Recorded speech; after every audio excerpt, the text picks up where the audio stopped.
patrol the cover boundary. At last the time is come, this is a cricketing emergency. Hear this call to arms for every cricket revolutionary. Take up your bats and stumps for the test match insurgency. At first they tried to silence us, but we would not be silenced. They threatened us with lies, so we threatened them with violence. Che Guevara, Sangakkara, Joseph Stalin, Douglas Jardine, Robespierre, Darrell Hare, Vladimir Lenin, O'Brien Kevin, guerrilla cricket. It's not about the winning, it's about how many rules you break. Even in cricket commentary, this is the best advice to take.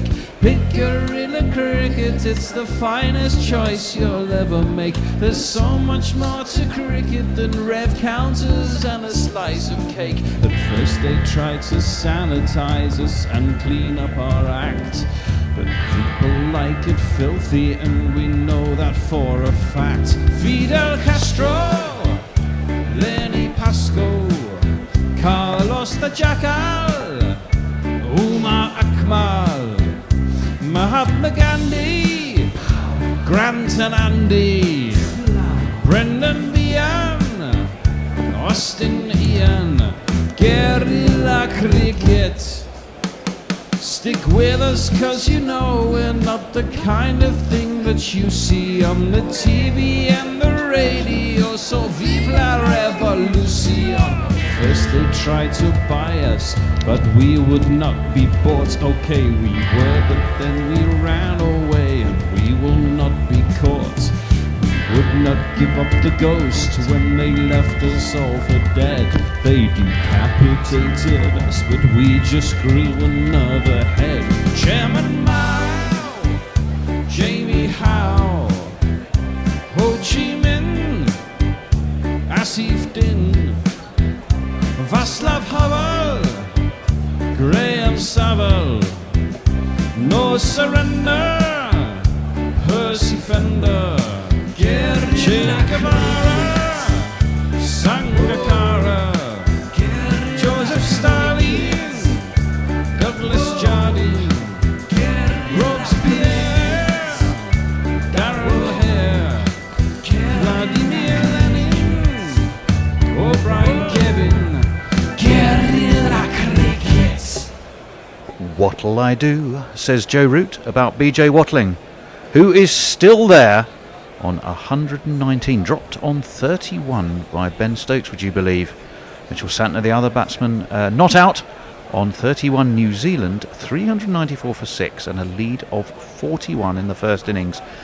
Here at Mount Maunganui in the beautiful Bay of Islands, a warm welcome to guerrilla cricket.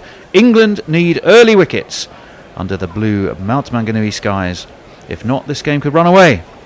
And we know that New Zealand have a very proud recent home record.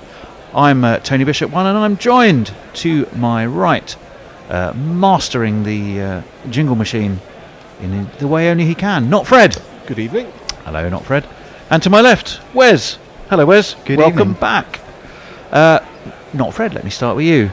I'm going to tell you right now, I didn't see any of yesterday's play, and I haven't watched the highlights. So if your question involves what happened yesterday, then Well, funny enough, it maybe, was. Maybe lean in the other direction. Wes, let me Yes. start with you. Wes, let me start with you. Jofra Archer, none for 84, the secret Yeah. weapon, the destroyer. It's not happened. What's going on? No, I think the ball for him it didn't seem to be doing much. Maybe not just for him, but for anyone. I think England bowled overall far too short. I mean, Santner did have troubles against the short balls, but it's just the same plan over and over again. And for Watling as well, we saw a few of the bowlers come round the wicket and try and sort of pepper them with some short stuff. But Watling's been out there for 250, more than 250 balls now, so he's more than capable of coping He was with batting the night before, so he's batted a bit of Exactly, an yeah. evening and a whole day, and presumably some of this morning. And he'll be the the main target, I think, for England, won't he? Absolutely, yeah. I mean, I think England will be happy to if they could get either of these two out, to be fair. And as you mentioned earlier, Wickers are vital for England to stay in this game and see if they can actually maybe claw back a victory. So, not Fred, even though you weren't here, Yes. or weren't watching, Yeah.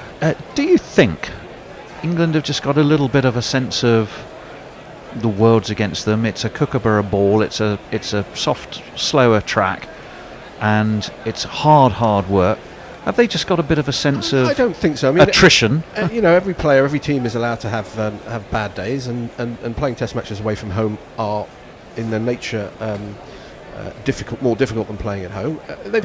They had 2 good days at the start of this game. They had a poor day yesterday, but they're not out of this game. They're certainly not out of the chance of saving this game, because I mean there's only 2 days to go, and with a relatively small lead on a pitch that seems to be certainly batsman friendly. I mean, I'm not saying it's going to be easy for England if they're 170 behind in first innings to bat for a draw, but I mean, it's certainly not out of the realms of possibility. So it's an important day for England. They need to claw back.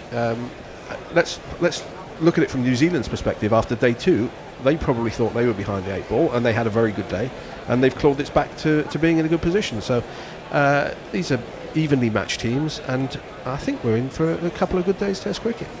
And do you think this morning we might be inclined to see them in New Zealand put the pedal to the metal a little bit and try and get a move on? They have to, yes. They've got themselves in a good position in this game, but both teams batted relatively slowly in this game. So if they want to put themselves in a position, give themselves the best chance of winning this game, I do think they have to step up the rate a bit. But probably not in the first hour, I would have thought. Probably after that. If they only make 35 runs in the first hour and don't lose any wickets, I think they'll be happy with that situation, and then try and press on after that. And Wes, aren't we due a second new ball in 20 odd overs? I believe is so, my maths fairly wrong? soon. Yeah, it's 141 overs bowled. They didn't take it immediately on 80, did they? But they were pretty close. There were about 3 or 4 overs to go before Yeah. lunch when they could have taken the new ball. And I'm just thinking, why not take that opportunity to have Broad and Archer or Broad and Curran for 2 overs against what was then Watling and the Grantham? So it's probably just over 20. Anyway, the batsmen are out there, and one of the first questions of the day was going to be who's going to take a first pop at trying to break this partnership, and it is going to be this man. And now it's time for Jofra Archer.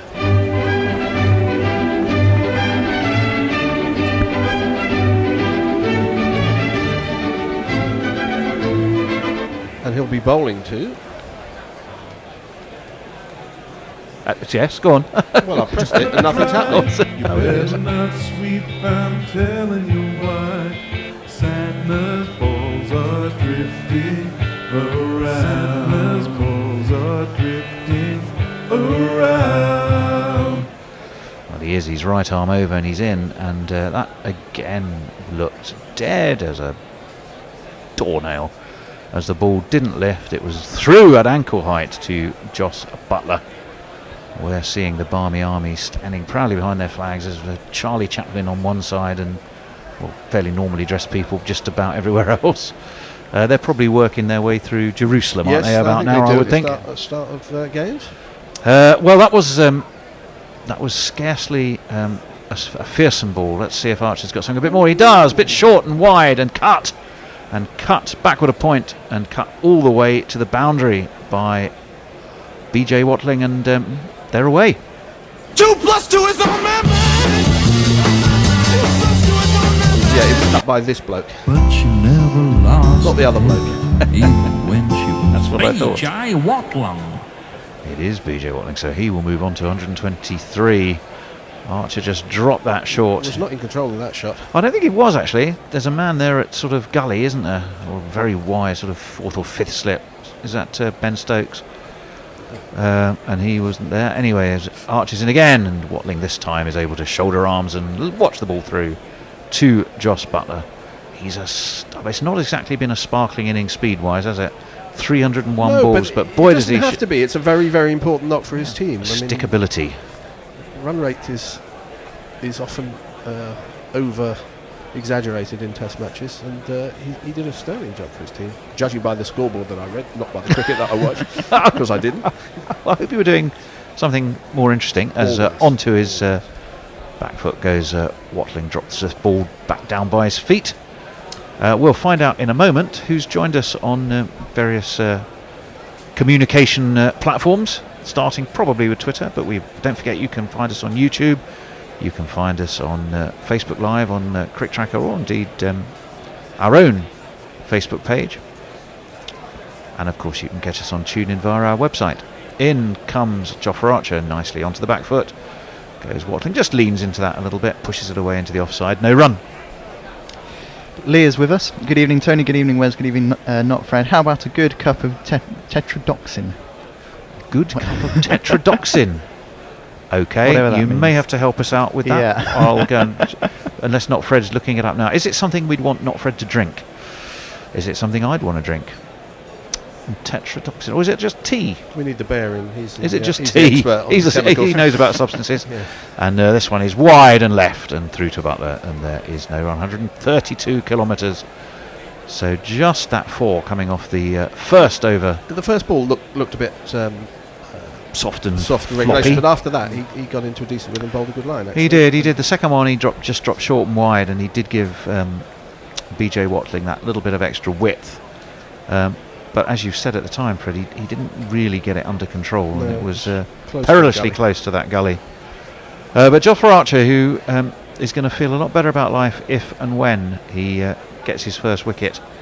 He's probably not used to having 0 for 80, yeah, but 80 odd. you can't play Australia in every Test match. You can't. No, you can't. If you're Stuart Broad, you can't bowl at David Warner all the time. No. But there we go. 398 for 6, so 400 looming. Warner got over that our summer pretty quickly, didn't he? Well, he did. Now he's attempt. back on his own home patch. He's what did he make? 160 odd, 150 odd. Yeah, he's looking pretty Before good. he was got out by a 16-year-old. Was he? Good grief. It is. Speaking of Stuart Broad, the nemesis of David Warner. Well, he's also wicketless. If his stumps were knocked down, What would make Broad walk? caught 5 feet off the What ground, would make Broad walk? if he trod on his What would stumps, make Broad walk? And he's around the wicket to the left-handed Santner, who just eases this away to mid-wicket. And again, there's no run. 8 for 15, of course. Best figures for Stuart Broad, famously at Trent Bridge in that total decimation of Australia. He's finding this New Zealand side a much tougher nut to crack, as indeed are all England's bowlers. When Joe Root gets amongst the wickets, you often find that that's because they're not being taken elsewhere, as in comes Broad and Watling again. Santner again, I beg your pardon. Just let's just slide off the edge of the bat, just to that man at gully. A very thoughtful looking Joe Root in his shades and England cap, shielding his eyes, but I suspect there's a degree of concern about England's current predicament. Wickets is desperately what they need. They've got to conjure something up, even on a wicket that's not best helpful. This one pushed across a little bit, Santner, but he's very tidily in behind it. Spectacles glinting under his black helmet with the white fern proudly emblazoned on the centre of it. How did Leach bowl yesterday?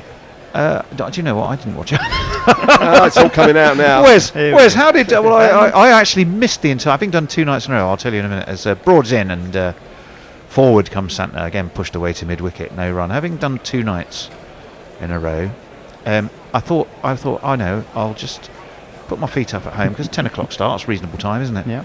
And I'll watch the first the morning next thing session you and knew- listen to you guys. And I woke up and it was lunchtime, and I completely missed the morning session. But I then did hear some of the afternoon session. But I went to bed to listen to that and didn't have a telly on. So the simple If answer is I anyone don't knows know. how Leach bowled, please do Yes. let us know. As forward comes Santner, pushes this away to cover. And no run. How did Jack Leach bowl How did yesterday? Leach bowl? Tell us. Do enlighten us.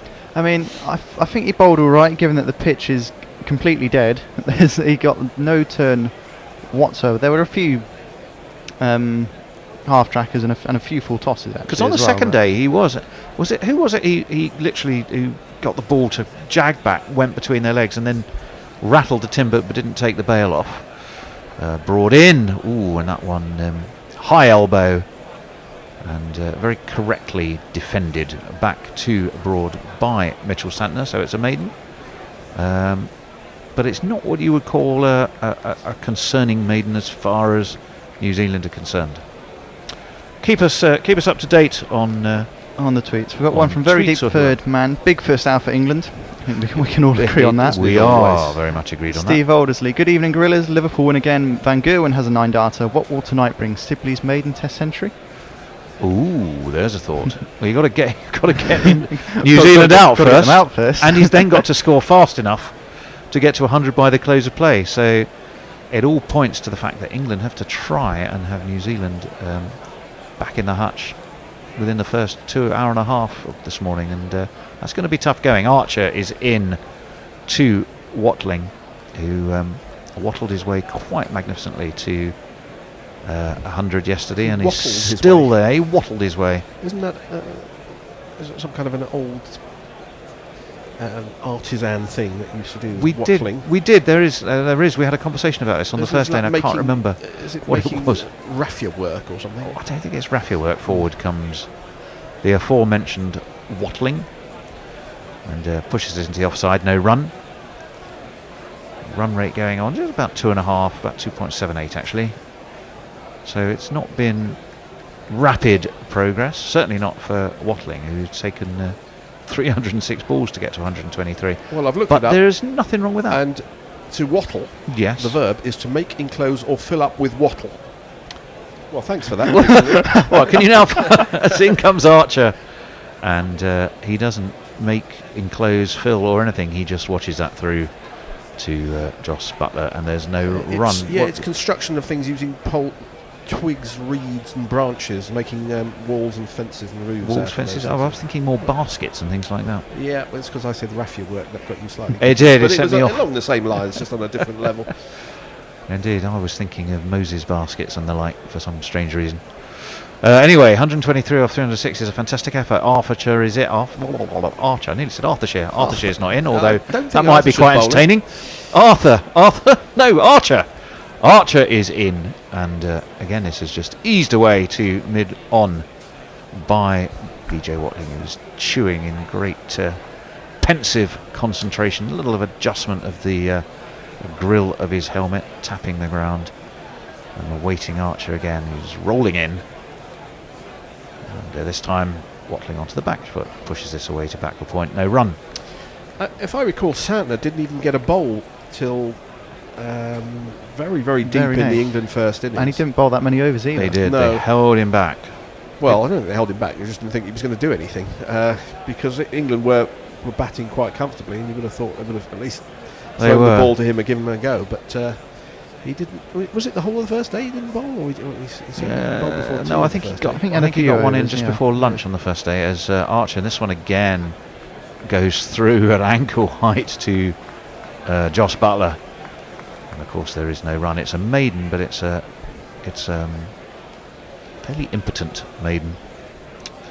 Never really looked like doing too much damage. Tweet from Lee on the whatever chemical it was, tetrodotoxin. Tetrodotoxin, yes. It is indeed something we want the lardy piece of shit to drink. It's fugu poison. Yeah, just muted. And the Armchair Cricket Podcast says, good evening, Grid of Cricket. Hello. New Zealand to bat until 15 minutes before tea and declare 200 ahead. Or England bowl them out for under 450 and finish the day on 210 for 1. Or something more mundane but realistic. Well, now, the other night, I should tell you, as we'll just wait for Broad, who's in and around the wicket to the left-handed Santner, who just pushes this away to mid-on. We had a winner on the GPL, Lancashire chap, Lancashire bloke, Lancashire lad. All three of them. I don't know. Well, anyway, I know the winner's name in Lancashire, and I just can't remember if he was a Jack lad, that person. But nonetheless, he won best part of 90 quid, I think. So the GPL pot right now stands at 31, and if you want to enter, then please do. You have until lunchtime to guess how many runs will be scored in the day. This one, by the way, was just dropped. Ooh, well, England have 2 men in. No, we're seeing this from yesterday. Oh, That is this was from the yesterday? short balls bowled at Santner. Oh, right, okay. I didn't think that was because Archer's not bowling at the moment, is he? So that would have been a bit strange, and I got confused with the GPL. Anyway, enter the GPL. There's money to be made. There's 31 quid in the pot at the moment. Broad is in. Forward comes Santner. Broad looked like he was going to field off his own bowling, and the old back didn't quite manage to get down to do it. So there's someone there backing up, so no cost to England. 398 for 6. A bit of a think tank between Joe Root, who's really trying to put some shine onto that Kookaburra ball. Really is a gorgeous day. The sky is just brilliant blue.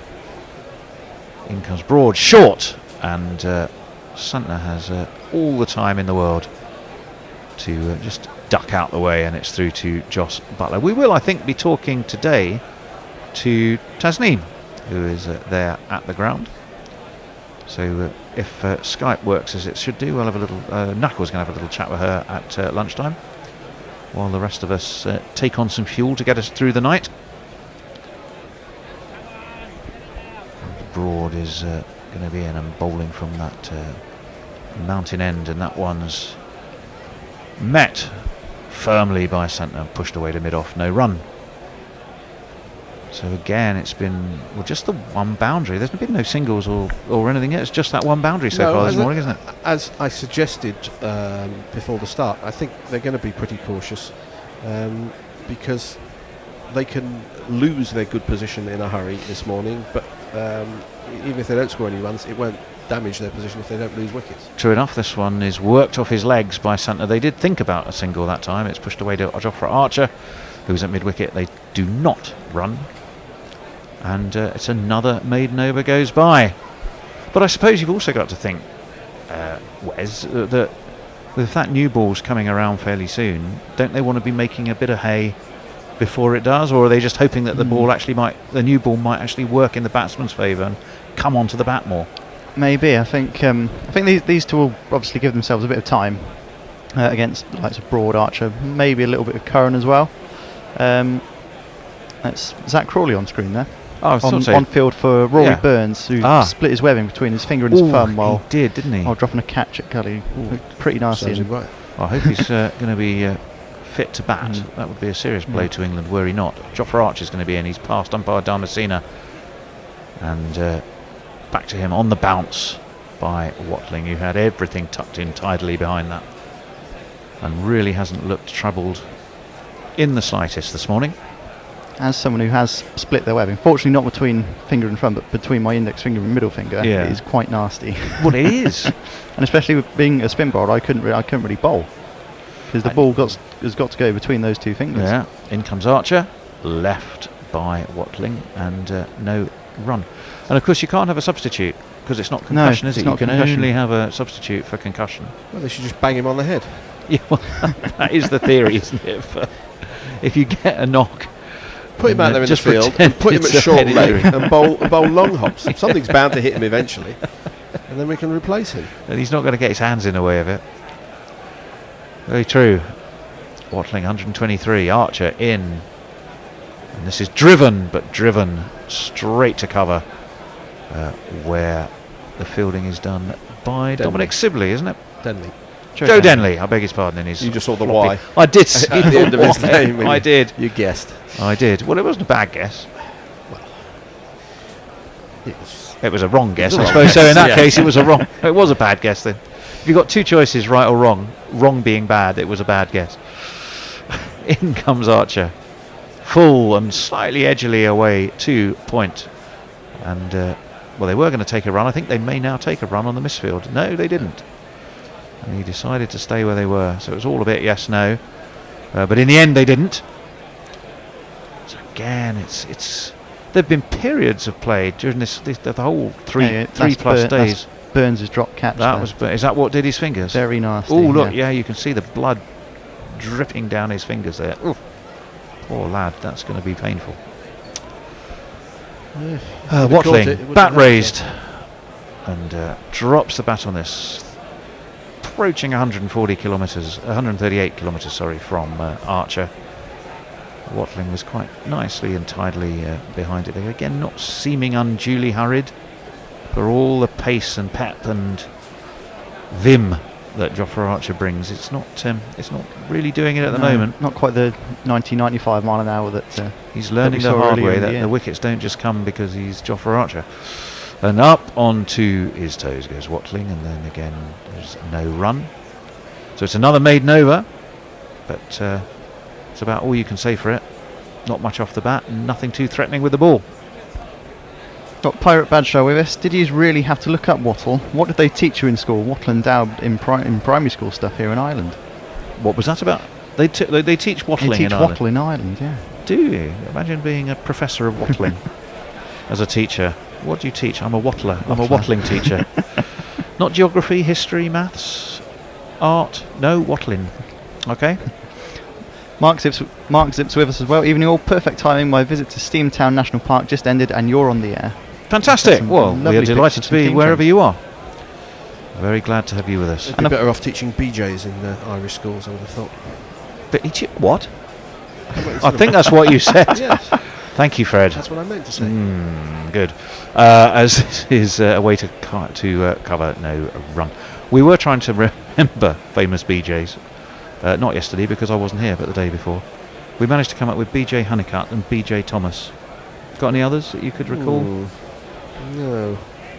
I remember because Jason was adamant that it was PJ Thomas, and we had to have an independent arbiter confirm that it was BJ Thomas, which I had already thought it was. Our Prime Minister, of course, is BJ, isn't he? He is, but that's his first and last name. But as he has opposed to his been known as BJ. initials. Yes. In comes Broad onto his toes goes Santner to punch it back to Broad. And again, there is no run. We're looking at Dominic Sibley. He's a solid unit, Sibley, isn't he? If you ran into him in the field, I think you'd stay run into, as I say. He's a big fella.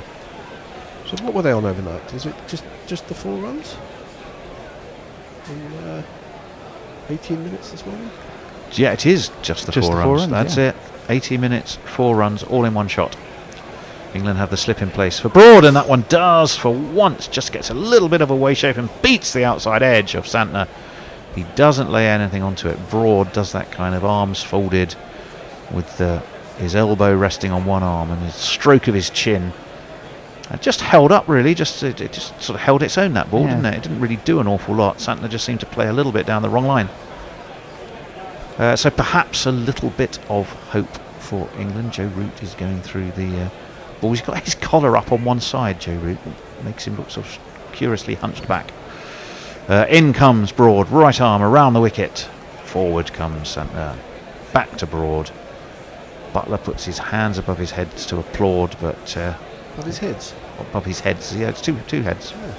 Better than one, they say. Always. Above his That's what they teach in Irish schools, anyway. 2 double-headed wattling. Yes. Nothing like a double-headed BJ. Oh, right, Fred, thank you. You are in impish mood, Fred, I can tell. As in comes Broad. Forward comes Santner. Broad feels off his own bowling. Rinse and repeat. Yeah. Now, Santner bats in glasses, as we know Jack Leach does. Does he ever have to take them off and wipe them? He's got a little piece of string that goes over his ears and behind his head, so his glasses don't fall off. I'm getting a message. Okay, but that doesn't... I mean, I'm assuming Leach gets steamed up. Yeah, which is I haven't seen Santner clean his so glasses. is it just Leach gets... Okay. Just getting extremely sweaty. Yeah. So we know there's a plan that England are operating to. I'll tell you it in a minute. As forward comes Santner, it goes to point. There's no run. The message I was handed informs me that the Burns injury being an external one, it doesn't matter how long he's off the field for. If he's fit, he will still open. So perhaps England are just trying to keep New Zealand out there for as long as possible without scoring runs to ensure that they ultimately get Rory Burns fit. It's got to affect you, though, isn't it, Wes? I mean, if you're opening the batting, no matter how much padding and what you've got, I mean, you're going to be conscious of that, aren't you? Oh, yeah. I mean, when I split my webbing twice in the same place in the same year, I didn't go out and bat. Just because no matter how much strapping you put on it, there's something still not going to feel right. Oh, no. Jofra Archer's going to continue. None for 88 for him. That one's very full. 138 kilometres an hour. And he was looking for, I think, the full Yorker. It looked a bit floaty, but it was a bit quicker than Jack Leach floaty. warming up. Is that Jack Leach warming up? Or so? Yeah, he's going through one of those calisthenic rolling on the ground routines that Fred does every morning, I'm sure. Stretching those calves and hamstrings and his side. Well, I do clean my glasses occasionally. Well, it's very much like Jack Leach then. Full by Archer. Back to him on the bounce, taken above his head. Just the one head for Jofra. And again, there is no run. 398 for 6. Good evening to Anna Forsyth. I held a very successful hockey brunch at my place for Canucks morning game. Food, booze and Canucks win. Not quite so optimistic about this lot though. Well, that sounds like a good combination. Food, booze and your team winning. I did the food and booze, but my team never looked like winning, rather sadly. This is through to Watling. Through past Watling to Butler, who's buttling behind the stumps. He's a character, Watling. How many? I mean, his test average is pretty good, isn't it? I think it's close to 40 now. It was hovering around the 38 mark before this innings, but now with those 123 not out, it's in the 39s, if not 40 now. Yeah, I'm just going to have a look. Archer's going to be in, right arm over the wicket, and forward, and just punched to Stuart Broad at mid-on. There is no run. Yeah, he was averaging 38 and a half in test matches, wasn't he? Recent form, he'd made 21 for Northern Districts against Otago. And then previously against Central Districts at Maunganui, actually, in October. He made 29 and 44, and he'd made a ton. Going back then for playing for Durham against Glamorgan back in September. 104 not out. So, he did all right while he was at Durham, from memory, Fred, didn't he? Yeah, there was a dot ball. That was a dot ball, yeah, while we tried to remember. But BJs we have loved.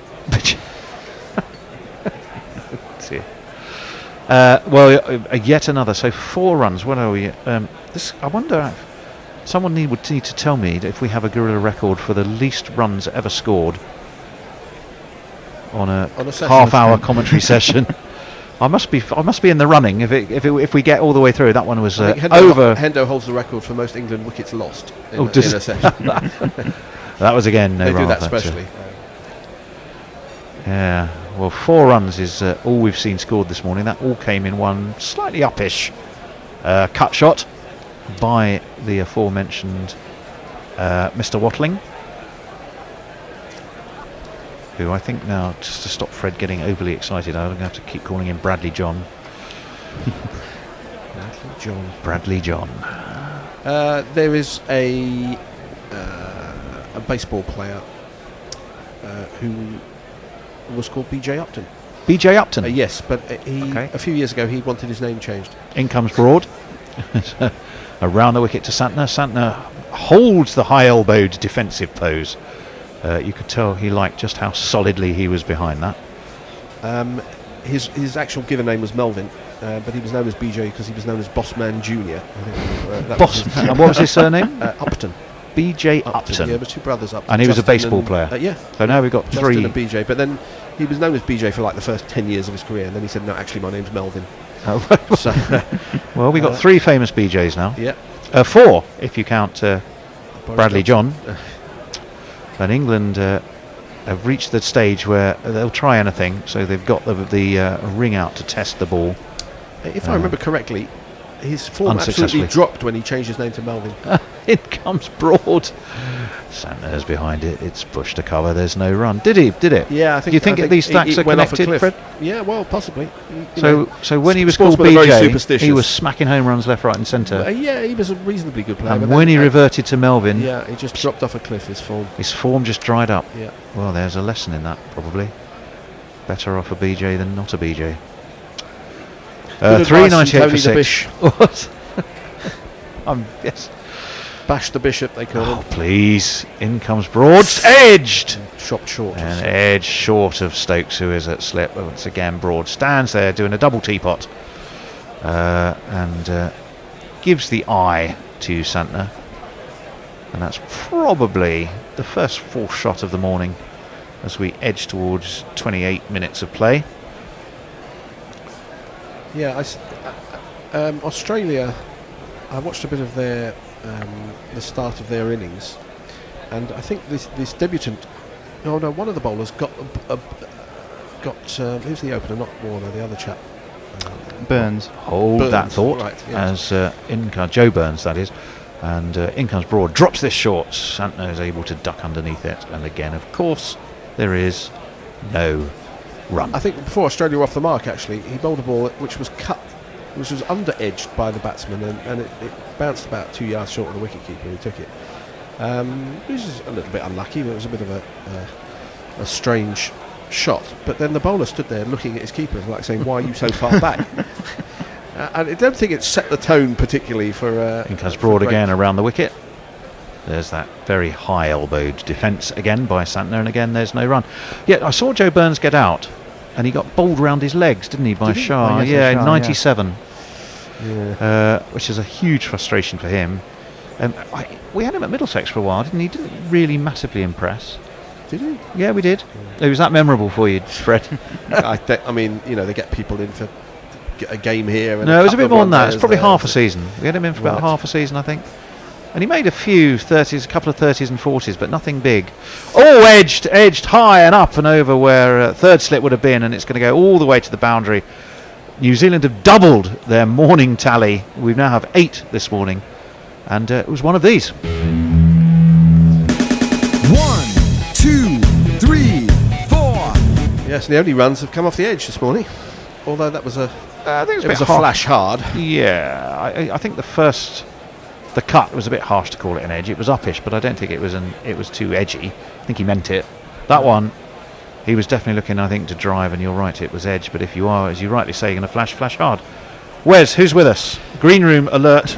End of this over. You may need to be girding your loins. Well, the Bears with us, saying he's already smashed in Brighton and thinks this game is heading towards a draw. Hopefully he's not on the As- he's not on the IPA. As does Martin White, saying, yeah, it's going to be a draw.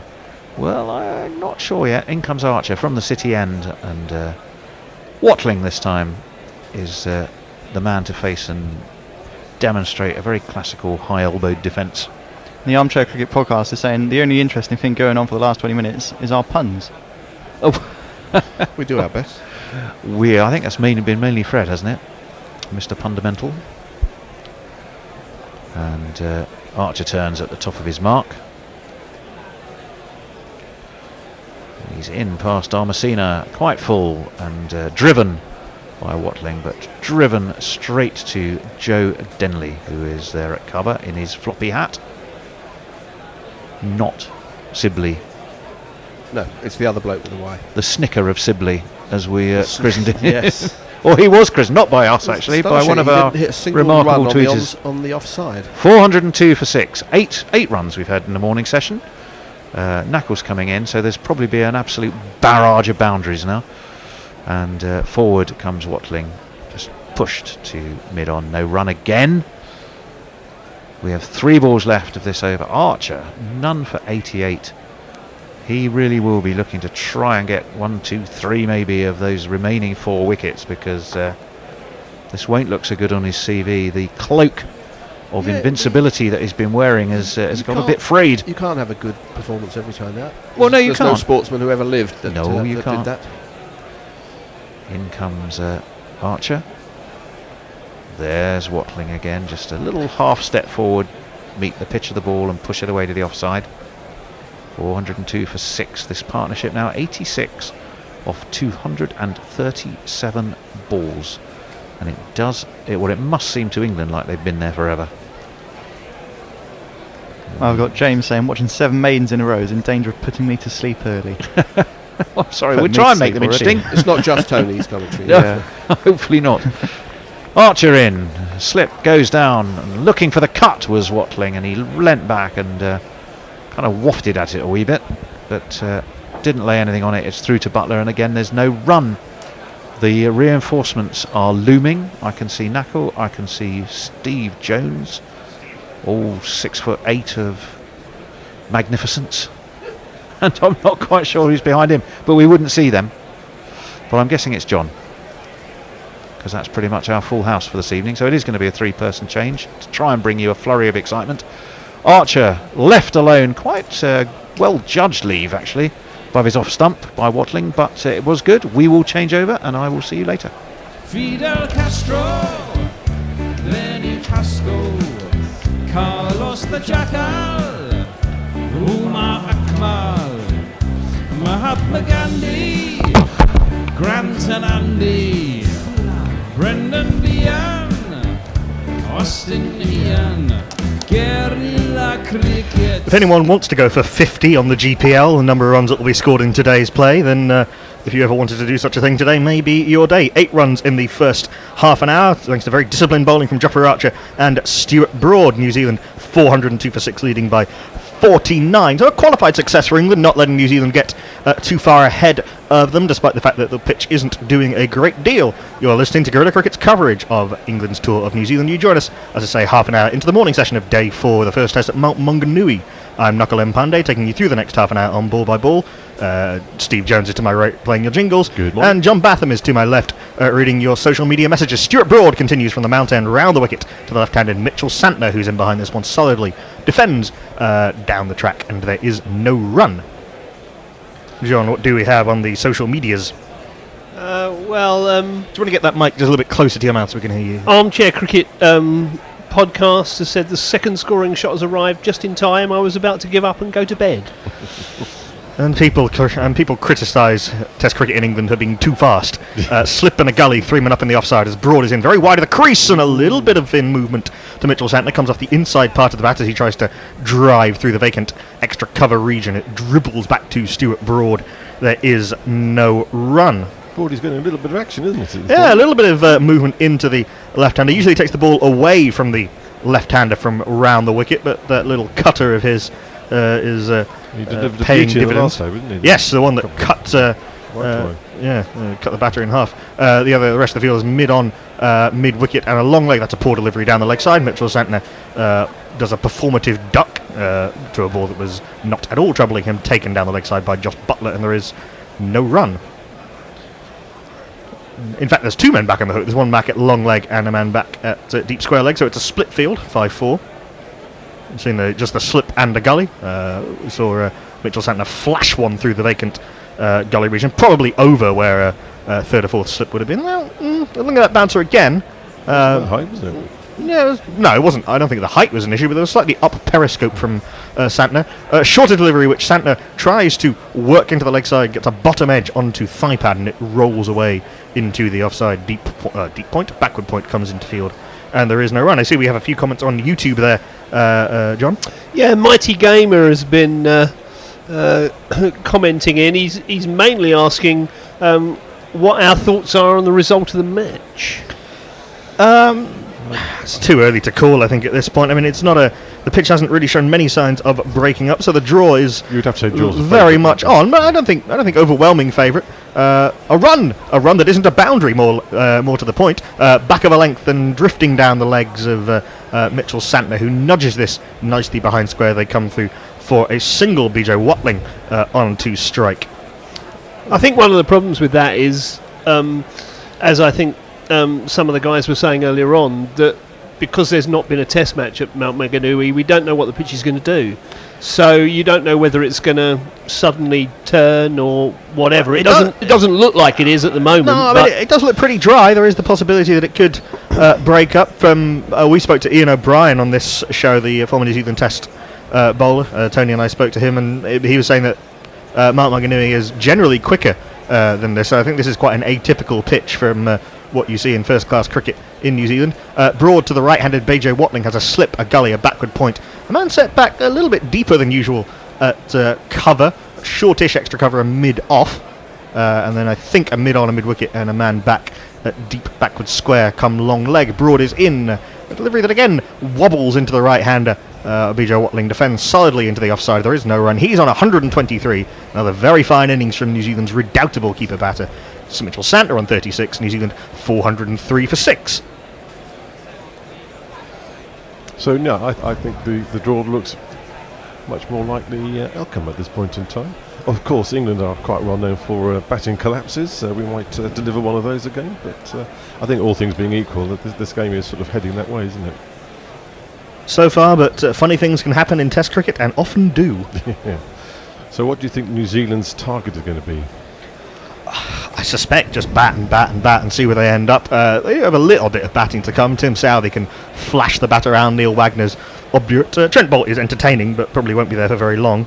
But if England can break this partnership, then they do have hopes of running through the rest. Well, of keeping New Zealand's lead within sight, and certainly with the lead only, what is it now? 50. 50 exactly. New Zealand are certainly not out of sight. See Ben Stokes warming up, but he's not going to be on just yet. I don't think it looks like Jofra Archer is going to continue. This partnership worth 87 now, very impressive from the last 3 partnerships. 70 between Nichols and Watling, well over 100 between de Grandom and Watling, and now 87 between Santner and Watling. And Archer is in right arm round the wicket, bowls a delivery that's fullish and angling into the pads of Mitchell Santner. Keeps a little bit low. Santner defends into the offside, and there is no run. Stokes is doing some either he's been told to warm up or he's warming up in the captain's eye line. It's very difficult to tell. Slip and a gully, 3 men up in the offside at point, cover and mid on. Still that split field. Archer in a full delivery, which is well dug out by Mitchell Santner. Good change up though from Archer, 137.8 kilometres an hour, so a little bit quicker than we've seen. Slipping himself to bowl that quick Yorker, but it was well dug out by Mitchell Santner. Field of that mid wicket. There is no run. So while there's not much action going on the pitch, the Barmy Army are keeping themselves very busy with their clapping routines. Yeah, it was always the case that the Barmy Army tended to be louder the worse England were doing. England aren't doomed by any means. Another good Yorker from Jofra Archer. Swings into Mitchell Santner a little bit, but he's in behind this one solidly and blocks. Back to Archer, there is no run. Dickie Wood says that live YouTube chat could get incredibly dangerous as I get further down the bottle. That sounds like a promise. Yes. Keep them coming. Mitchell Santner, the bespectacled warrior, facing up to Jofra Archer, who's around the wicket.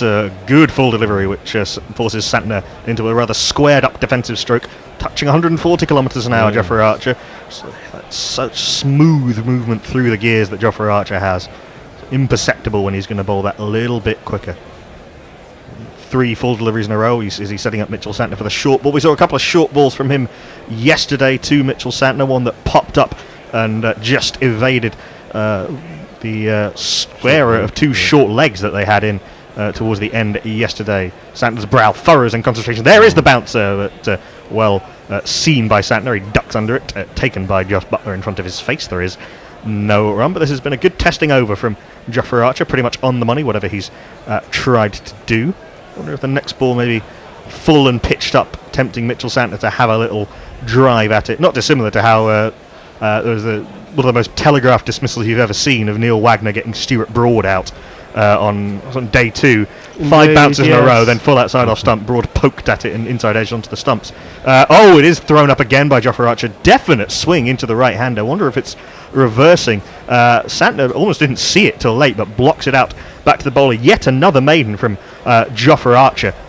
Really good stuff from England's strike bowler. New Zealand remain on 403 for 6. I think he was done for speed there, wasn't it? It was much slower ball. Yeah, I wonder if it was a slower ball. Yeah, it was. Good skills from Archer. John? Ian's getting involved in the conversation about what do we think the result will be, and he's replying to us and to the Bear, who I think was tweeting in about this earlier, and he says lay the draw always, he says. Well, Ian works for a bookmaker, he should know. I can tell you that the draw is 19 to 20, New Zealand 5 to 6, England 25 to 1, which I think seems a little bit harsh. And Leah has tweeted in to say, good evening, Knackle and Chris, whoever Chris is. Who's Chris? And good night, she says. Good night. Good night. Sleep tight. Don't let And good night to Chris, wherever you are. Yeah, indeed. We do have that change of bowling. Stuart Broad is replaced from the Mount End by the man who was doing that vigorous warming up.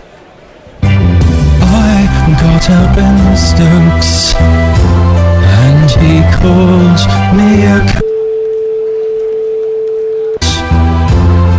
oh, if I'd only seen that Ben Stokes was so mean. And he called me up, said he'd punch my said I made him. The young looked up and said, you angry redhead, you'll get fined again. No GPL entries as yet. Go to guerrillacricket.com/competition and follow the instructions there. And Stokes in gets this on to swing in to BJ Watling just a little bit. Block back to the bowler. There is no run. If there is any reverse swing, then Ben Stokes is certainly someone who can exploit it. That big boomerang swing into the right-hander that he gets going. His actions all sort of very set up for it. Quite front on, slightly fades away at the crease, sort of pushing it in towards the right-hander. The first one did swing. They can't see that, Nickel. Just a little bit. These people can. We've got a camera and all that. Stokes in, back of a length, too short really, but Watling can't take advantage. Just nudges this off his rib cage into the mid-wicket region. Jack Leach comes into field, and there is no run. We said that a lot this morning, haven't we? Yes, it's been a sort of set-up session. New Zealand very conscious of the fact that they can't win the game in this session, but they can not lose it exactly, but bring England back into it if they were to be ill-disciplined. We saw BJ Watling just get hit on the glove on that delivery by Ben Stokes. That's outside off stump and crashed by BJ Watling. Lovely shot. Not that short, not that wide, but Watling was onto the back foot so quickly and put it away beautifully between cover and point for 4.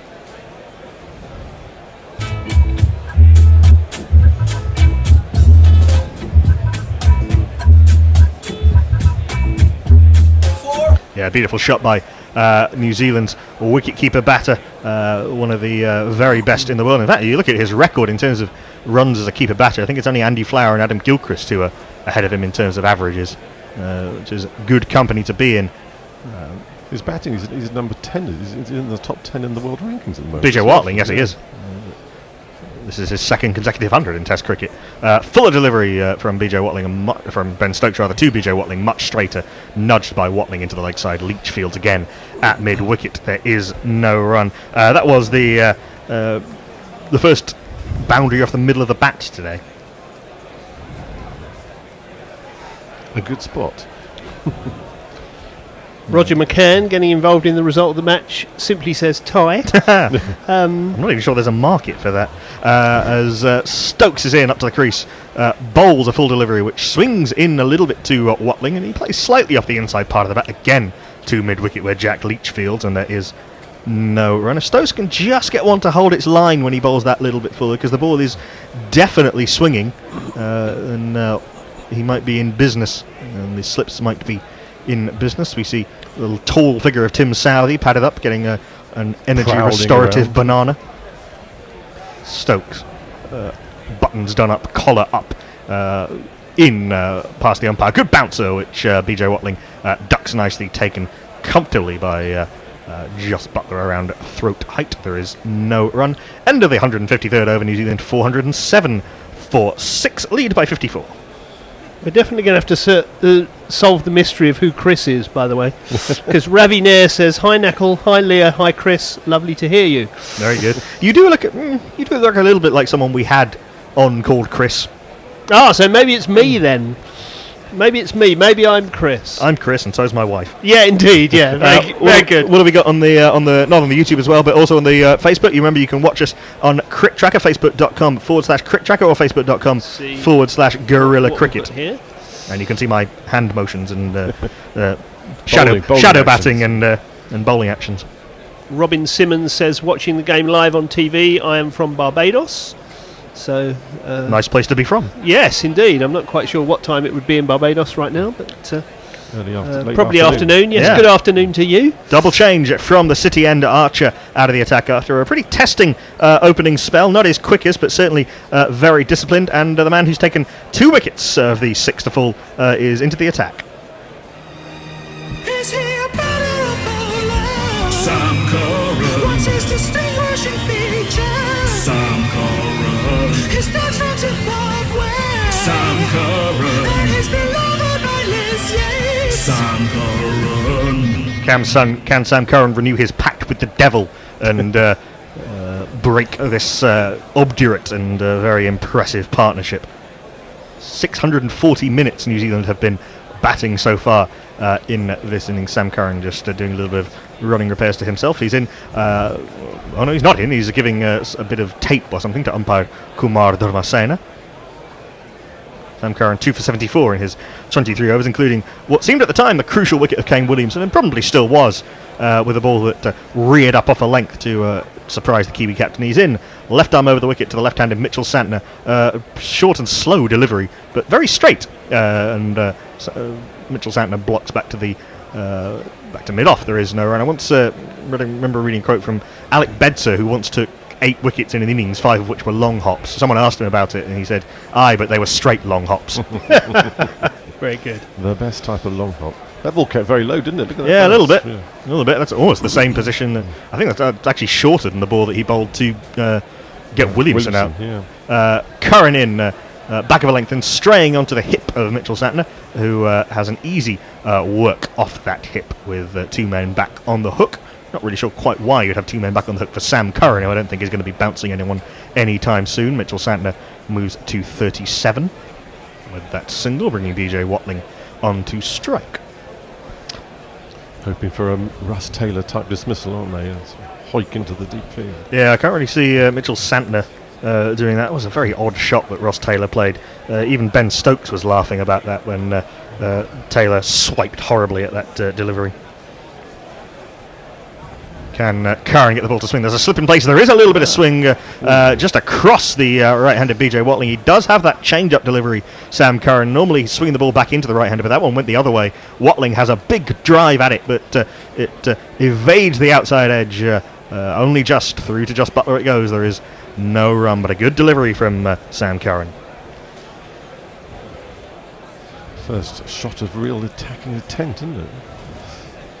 Pretty much, certainly from BJ Watling. Well, no, we saw that crashing back foot push, and a push again to this delivery, the 4th of the over, but much more defensively minded into the covers it goes. mode. There is no run. Yes, it's almost a defensive shot chastising himself for his previous indiscretion. This is how I do it. Yeah, I think Armchair Cricket Podcast must have sent this in before the last 4. He says New Zealand are patting back full tosses to rack up 5 for none in the last 10 overs. Maybe one of these two can retire hurt and let Southey come in and go for a dash.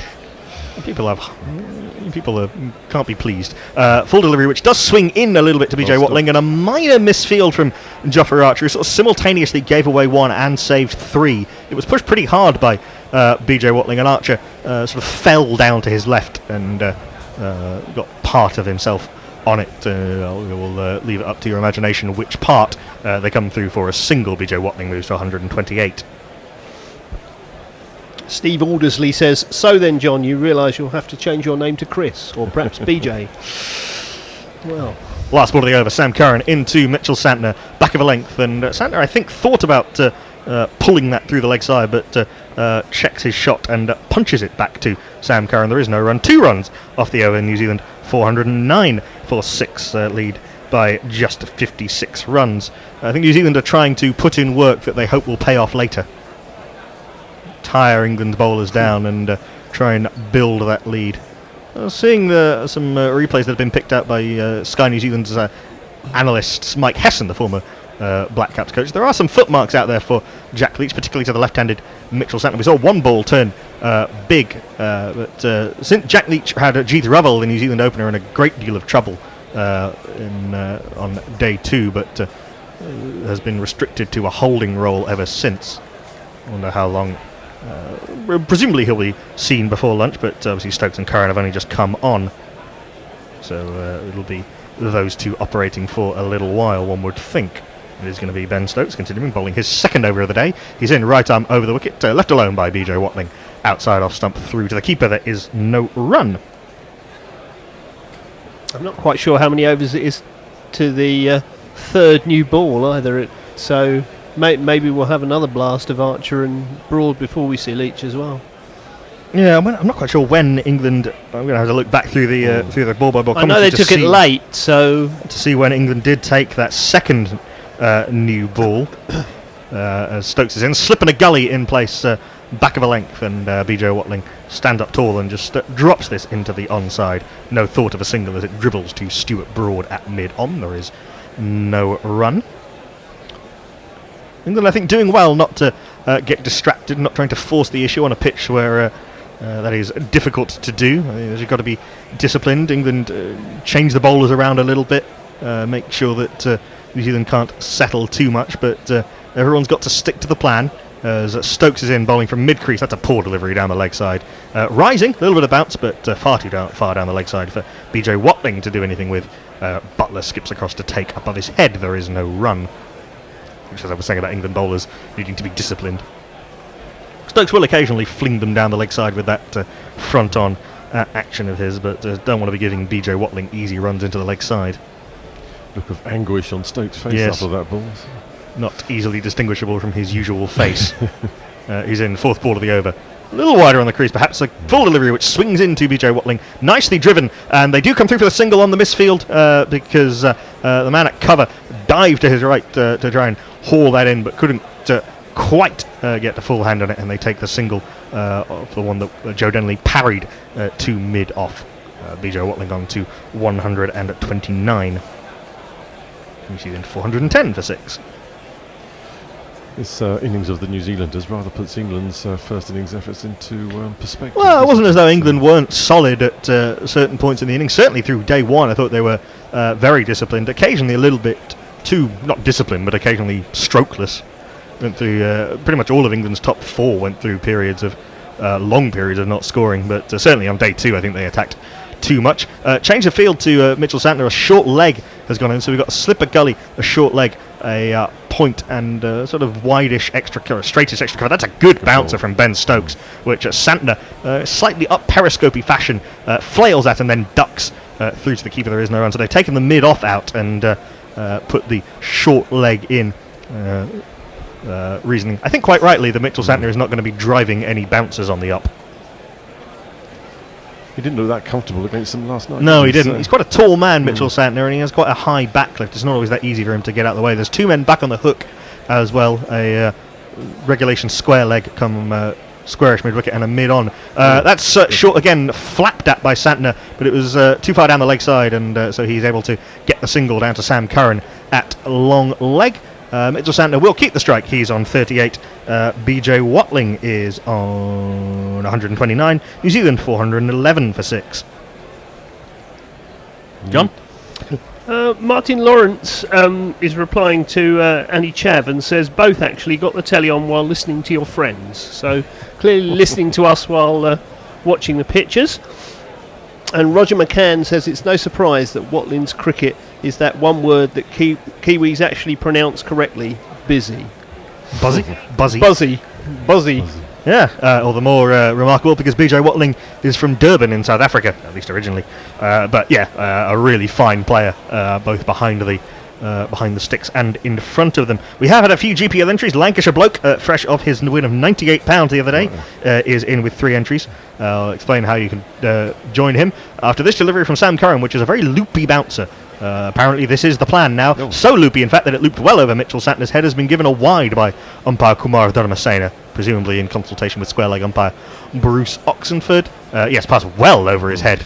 Sam Curran, who found again the hidden trampoline in this pitch. We jingle up the sundry, as they say in Australia, under extras. Sam Curran will have to readjust his sights. He's in with his busy action. A good delivery, much better delivery. Back of a length, just nibbling into Mitchell Santner, thin inside edge. onto the thigh pad, and it dribbles out into the onside. There is no run, but the extra for the previous delivery.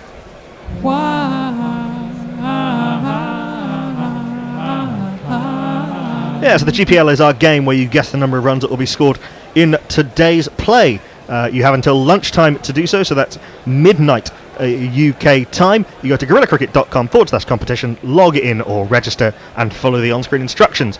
Short delivery pulled by Mitchell Santner, not with any great timing. Off the bottom part of the bat, it goes down to Jack Leach at long leg. They come through for a single. That ball didn't get up as much as Mitchell Santner was expecting. So the second one he's delivered quite short. Looked at Yeah. barely above the knee roll, that one, wasn't it? Yeah, and as a Very result, short. Mitchell Santner got rather choked up on that shot. Mitchell Santner with his back cliff does slightly give the impression that his arms are too long for his body. A bit sort of like Darren Sammy. There's a lot of sort of unfurling of arms going on. True. BJ Watling, who looks thoroughly in control of whatever he does at the crease, is facing up to Sam Curran, left arm over the wicket. Good delivery, searching delivery on off stump, threatening to swing back in. BJ Watling waits for it and blocks it up to mid-off. There is no run. Just finishing off the rules and explanations for the GPL. You pay £1 per guess, and all of that goes into the pot. And if you're bang on, have to be bang on, no nearest the bull, you win whatever's in the pot, which at the start of the day was £31. As I say, Lancashire bloke the other day won £98 because the pot rolls over if there is no winner. BJ Watling facing up to Sam Curran, who beats Watling on the outside edge. Again, one that angles across him. Sam Curran can keep going on that line, nibbling one in, moving one away. One thinks he's going to have joy sooner or later. Important that England don't get frustrated, but a good delivery by Sam Curran. Through to the keeper, though, there is no run. Not far away at all from the edge of that Surridge's bat that is so expertly wielded by BJ Watling. That was a beauty, wasn't it? Yeah, it's a lovely delivery by Sam Curran. Never quite sure, possibly even he's not quite sure which one's going to swing in and angle across, which is no bad thing. That one does come in a little bit, but started too straight. BJ Watling does get bat on the ball, clips it up to Jofra Archer, decides not to take the run quite wisely. Jofra's got a bullet arm, and there is no run. Gajinder Singh has joined us, saying I'm in California, US. So lovely nice. stuff. Thank you for good joining afternoon to you as well. Thank you for joining us all the way from the west coast. Hopefully nowhere near fires. Yeah, I hope those bushfires have settled down. Slipping a gully away as Sam Curran's in, last ball of the over. Short ball, good change up from Sam Curran. Keeping himself and BJ Watling and Mitchell Santner interested and busy. Just the 2 runs off the over, including the wide. New Zealand 413 for 6, lead by 60. So the first hour has generated 19 runs and sadly no wickets for us. No, but the odd bit of encouragement for England's bowlers, probably more than there was through most of yesterday. There does seem to be a renewed discipline and a renewed vigour in England's bowling attack, even on this rather slow pitch. John? Well, Annie Chav responding to Martin Lawrence, who obviously said earlier that he was watching the pictures while listening to us. Annie Chav chipped in and said that's the best way. Thank you for that, Annie, for endorsing us, as you often do. Yes, I believe she pronounces her surname Chave. Ah, well, there you go. Apologies to Annie in that case. Annie Chav is her Viz character pseudonym. As Stokes is in around the wicket to Santner, still the short leg in place, a bouncer, which I think Santner saw coming and ducks under again, slightly sort of up periscope. Mitchell Santner with that duck. The bat is sort of held invitingly for one that could loop off it to someone, but ball was nowhere near said bat. Through to the keeper it goes. There is no run. We saw a riveting shot from the foreplay of somebody rolling the pitch. So the question was it a light roller or the heavy roller? I presume a light one. As Stokes is in, slip in a gully and a short leg, back of a length, and forcing Santner to play this time, one that angles into him from round the wicket. Mitchell Santner on the back foot defends to mid-on. There is no run. Well, he played that well. Yeah, he did. A little bit hurriedly, but well enough. Mitchell Santner 39 off 147, provided valuable support to the New Zealand keeper BJ Watling. This partnership now worth 97, just a shade over 2 runs and over in that partnership, but New Zealand really won't care. Stokes goes wider on the crease outside off stump, Santner plays at one they probably didn't need to play at, but plays it solidly enough up to Stuart Broad at cover. There is no run. We'll see if this is if this is indeed Mitchell Santner's longest innings in Test cricket. About 346 balls. No, Mitchell Santner's 148. No, he's faced longer. He's batted longer than this twice, in fact. And I'll give you those stats after this ball from Ben Stokes. A short ball which was close-ish to the gloves, but Santner drops batting gloves and sways inside the line of the ball. Through to the keeper it goes. There is no... Yeah, he batted... he scored 41 of 151 balls against South Africa in Hamilton in 25th of March 2017. In March 2017, Hamilton is where we're going to be playing the second test of this series. And in Kanpur in India, against India, scored 71 of 179 balls. Santner not averse to sticking it out there. We will have a change at the end of this over. Tony and not Fred are in, and Wes as well. As Stokes is in, full delivery which bounces a little bit on Mitchell Santner, thumps off the thigh pad into the offside. It goes, there is no run. No, not a three-person change, a two-person change. I'm going to be going over to Tweets Not Fred. Titmus is going to come on to Ball by Ball, and Tony Bishop is going to come on to the Jingles. So Steve Jones and Whites and John Batham will be taking a well-earned no wickets, break. No, the only Jingles we played, I think we played a wide, a few fours, and a couple of bowling changes so far. Tony, if you could stand not quite in front of the screen, thank you. 5 dot balls in a row. Mitchell Santner forced mostly onto the back foot. Will Stokes slip in the fuller delivery to end the over? No, it's another shorter delivery, which Santner plays well. Actually, stands up tall and blocks back to the bowler. There is no run. A maiden from Ben Stokes. New Zealand at 413 for 6, leaded by precisely 60. And we'll have a little bit of a shift around here in the Gorilla Cricket studio. And while we're doing that, why don't we have a word from our Patreon ambassador, Rihanna? Yep, you owe us all right. You think this alternative cricket commentary stuff comes cheap? Well, we need some dollar bills to help pay our bills, so please go to patreon.com/GorillaCricket and sign up to make a regular monthly donation. You know there is literally nothing like Gorilla Cricket's coverage, so don't be tight. Dip into your virtual pocket and throw some cash our way. See, Rihanna knows. Patreon.com/GorillaCricket. Yes, you can do that. You can pay us by going to our Patreon account, patreon.com/GorillaCricket. You can send us money on PayPal. Send it to gorillacricket@gmail.com. You can go to our store on our website and buy lots of wonderful merchandise. It's the time of seasonal giving. Maybe you can find a friend of yours, or perhaps not a friend of yours, something from our store. Yes, we have things from... what do we have? We've got... T-shirts, including our limited edition World Cup T-shirts, which you can email us about. Hats, bags, aprons. Bats. Aprons. Yeah, you can never have too many aprons. For the culinarily minded among you, bobble hats, hoodies for as the long winter nights continue to close in. We approach the winter solstice here in the northern hemisphere. So, lots of ways you can help us to help you. Didn't that sounded almost professional? Anyway, the players are having drinks. They haven't really earned them. Well, I suppose the bowlers have, but the batsmen have, it's fair to say, not gone after the ball in the first hour of this fourth day's play. The excitement has been absolutely non-start, hasn't it? Yes. To be fair, they've got themselves into a good position. They do not want to throw it away with a flurry of early wickets on day 4. But I think that having played out the first hour pretty comfortably, I think they really need to look to press down on the accelerator pedal leading up to lunch and beyond. Because England went into a bit of a shell like this in their innings, didn't they? Where they just sort of certainly on day 1 stopped taking. Well, yeah, day 1 runs. is very different from day 4, especially since New Zealand have got a 60-run lead. Yeah, and looking to press on to give themselves enough time. Oh, you're right, Tony. There was that weird period where Butler and Leach were batting together, where New Zealand were only trying to get Jack Leach out, and Butler wasn't taking singles. Yeah. That was a bit absurd. They got themselves into this mindset that Leach needed to be protected, and it wasn't the case. He didn't actually need to be protected.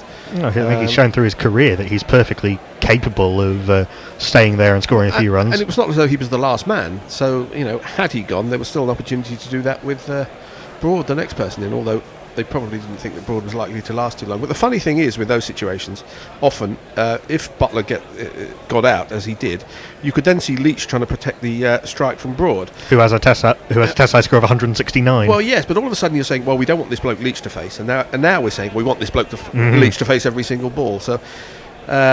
And from the bowling point of view, you say, well, we want to get Leach, and then they get the other bloke out saying, we want to get Broad. Anyway, the players are about to start again, and a little bit of a reset for the batsmen, who have shown from what I've seen, have shown no wavering in their concentration at all. No, there was that one little flash from BJ Watling at that Sam Curran delivery. That's about it.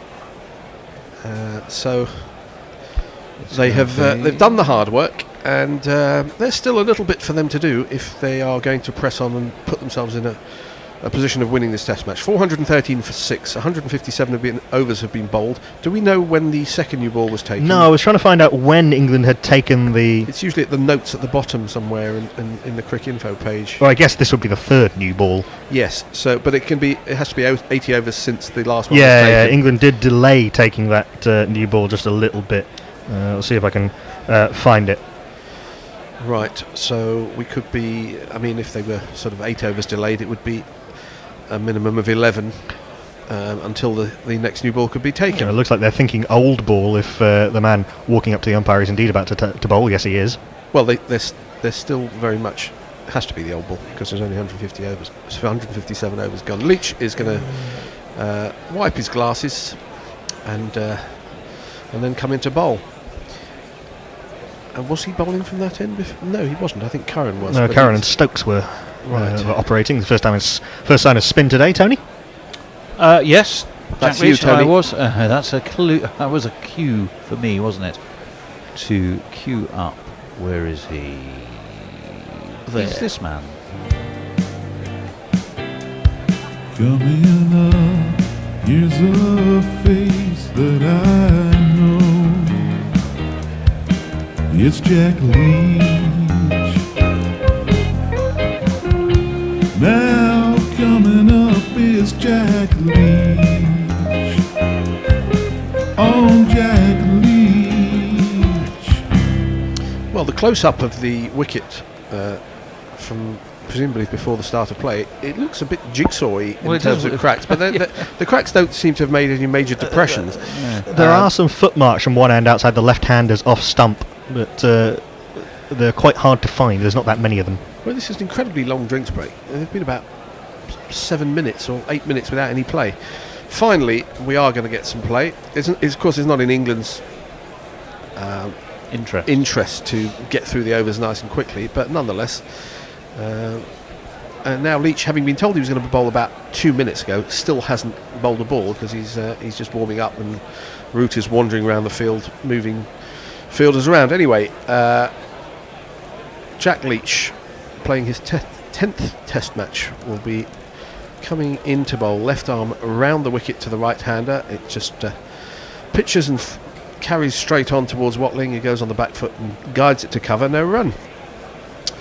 129 Watling has. He's faced 347 balls, which is what is that in overs? 50 would be 300, wouldn't it? And this one's turned round the corner, but there is a man at short fine leg. Watling doesn't take a single. Might have been on offer.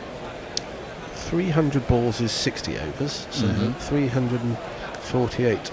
It's 50. That's 8 overs. 8 isn't it? overs. Yeah. 58 overs he's faced by himself, as this is a full ball from Leach, and it's driven up to mid-on, where it's fielded by Jofra Archer. Yeah, we've seen on occasions that England haven't lasted 58 overs for the entire innings. Oh, lots of teams haven't in recent memory, as Leach is in again, well wide of the crease, and still no sign of turn. It was a very full ball, driven towards extra cover. Extra cover couldn't quite pick it up, but mid-off comes round to prevent any run. Sure, we've seen a number of occasions in test matches that are going on elsewhere in the world, Bangladesh and India. And that's a bit of a mismatch. Knuckle, yes. Perhaps you can answer this question about the World Test Championship. Yes. After this ball is Leach, which is floated up, and Watling uses his feet, drives sweetly, but it goes to the left of mid-off, who gets down pretty sharply. They do take a single. It's Joe Root. One more Very to tidy Watling. bit of fielding. And he's up to 130. Do teams have to play the same number of series. Yes, they do 6. They have to play 6 of the other 8 teams who are in the series can be of variable length. That's correct. Yeah, but the points are the same for a whole series, whether it's a 2-match series And then or a 5-match divided. series. Right. So everybody, but who you play is up to you. Well, it's the feature tour program was pretty much set before I mean, there's no chance of India saying, "Oh, we're going to put in another 3 series against Sri Lanka this year because we want the points." No, I think India are pretty much booked up from. They do seem to play Sri Lanka a lot. They do, and not as much as they used to, thank God. Yeah. Well, over the wicket, Leach is going to be bowling to the left-handed Santner. And, yeah, there is a deep point. So the battering they're giving Bangladesh counts towards the World Test Championship. Championship. Yes, everything does except this. Leach comes in and bowls. Down the wicket comes Santner. He doesn't really time it, but it goes down into the ground and over Leach's head. Behind the stumps, so they come through for a single. The end of Leach is over, his first of the day, 2 off it, 415 for 6. I think it's at least partly because the ICC don't have the political will to try and force India to play Pakistan.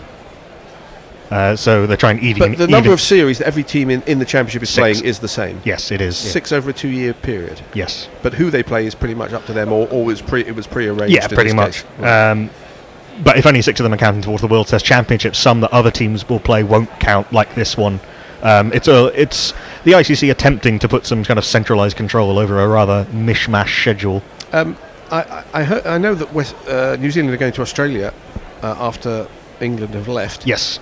For the first time in about 20 years. It'll be the first Boxing Day test in almost 30 years, I think. Yeah. It's extraordinary. Australia seem to conveniently forget that New Zealand exists at times. Well, we've got another change of bowling to give Tony something to do because he's drifting off a bit to my right, and this chap will be bowling. Indeed. His voice is high-pitched and ginger hair like a pict, but massive runs he has hit, so there's that.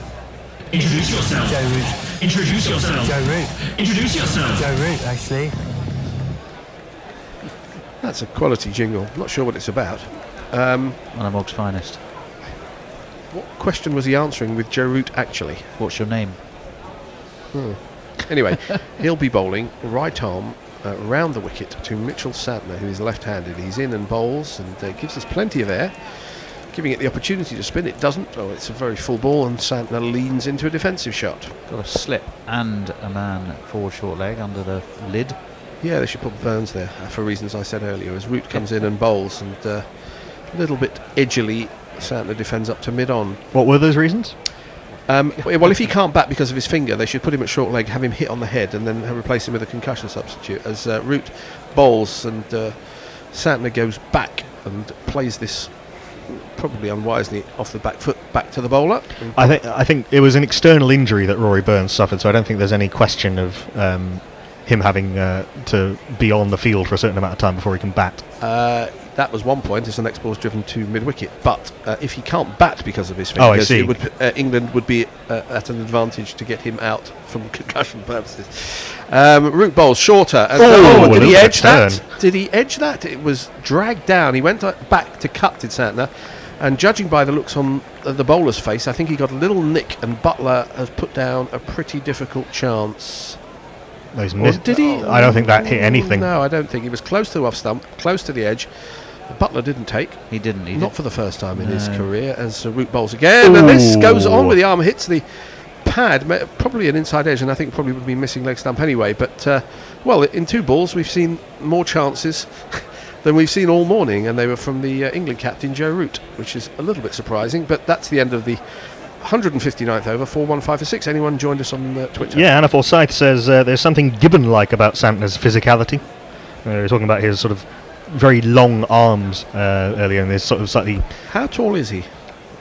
I'm not sure exactly, but I'll have a look exactly. I'll have a look. 6'3". Yeah, he's pretty tall. Armchair Cricket Podcast says it appears as if the wide call for height in tests seems to be stricter than a wide call for down the leg side. Why is that? I think there's no discretion for the wide on height, anything above the head. I was saying in the green room that you get penalised for wide for height in test matches, and they say, well, that's the one short ball, but if it was nowhere near the batsman, then you shouldn't lose a short ball for that. Penalising you for wasting it, I guess. Well, Leach is going to be round the wicket to Watling, who uses his feet, meets it on the full, drives it up to mid-on, takes a quick single, and the stumps are hit, but he dived in. So we are seeing, I think, a little bit of change in tempo. There we go. 3.5 overs till the new ball is available, which explains the twin spin, or twin slow at least. Yeah, fair point. The dubious thing now will be if one of them takes a wicket, and then they'll say, "Well, we'll keep them on a bit, and we'll save the new ball." That's what happened with the first new ball, because Root got Henry Nichols, with the one that skidded on, and then he and Leach stuck around at the bowling crease for a little while. 100 partnership up between Watling and Santner. I think Root is a little bit more than a partnership breaker. I think he has a lot of varieties, and he can get good players out as well.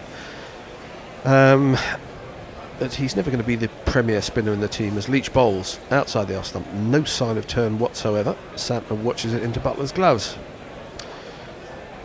Leach has got his ton. Unfortunately, it's in the bowling column.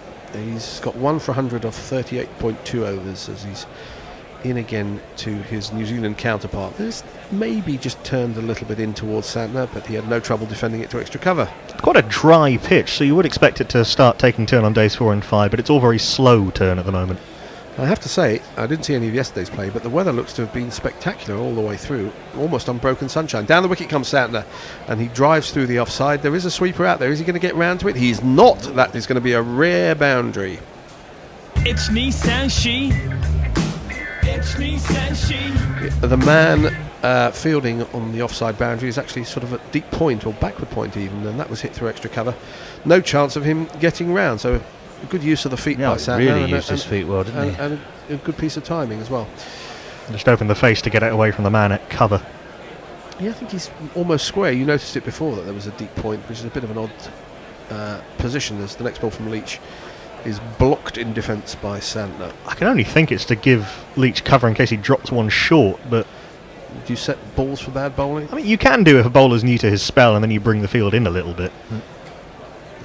Leach in again, and he looks like he gave that a bit of a rip, but he did absolutely nothing off the wicket. It went straight on with the direction it was going, and Butler took. That's the end of the 160th over, 420 for 6. So did we say 3 more overs till the new Yeah, ball? 3 more overs after this. Steve Aldersley says, I find it strangely reassuring that David Gedge of the Wedding Present is a Guerrilla Cricket follower, thoroughly good chap. Mog says, hi Tony!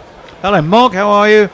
Evil Scooter says, the WTC fixture, this was set in the FTP before this started. I think trying to explain why this series is not part of the World Test Championship. Ravina says, hi Knuckle, hi Bruce, hi Chris, which I think people are just getting silly now. Says, do England give up on this test now and bowl part-timers only? No. Oh no, because they got a new ball in 3 overs time. Well, having said that, Broad and Archer have bowled quite a few overs so far today, so I'm wondering who is going to take the new ball if, as we presume they will, they take it at the first Stokes and Curran only bowled 2 overs each. Yeah, so it may be Archer for a short spell and perhaps Stokes at the other end, as this one from Root is just outside the off-stump. Watling plays it a little bit uppishly, but no chance of it getting caught by extra cover. Ball. Root's undercutters are causing some issues. He's in again, and this is again some nice flight, but driven up to deep mid-on. They walk a single, an agreed single, as Manny Coe would call it. Body language is a bit flat, isn't it? Again by England here. There's a certain amount some of people like flat bodies, but there's a certain amount of waiting to the new ball. Yeah, well, you can't, are we in a lull? You can't say they've been doing that all morning, can you? Would you say we're No, in a lull? I don't think they have been. I think Broad and Archer were very disciplined with the start of the day.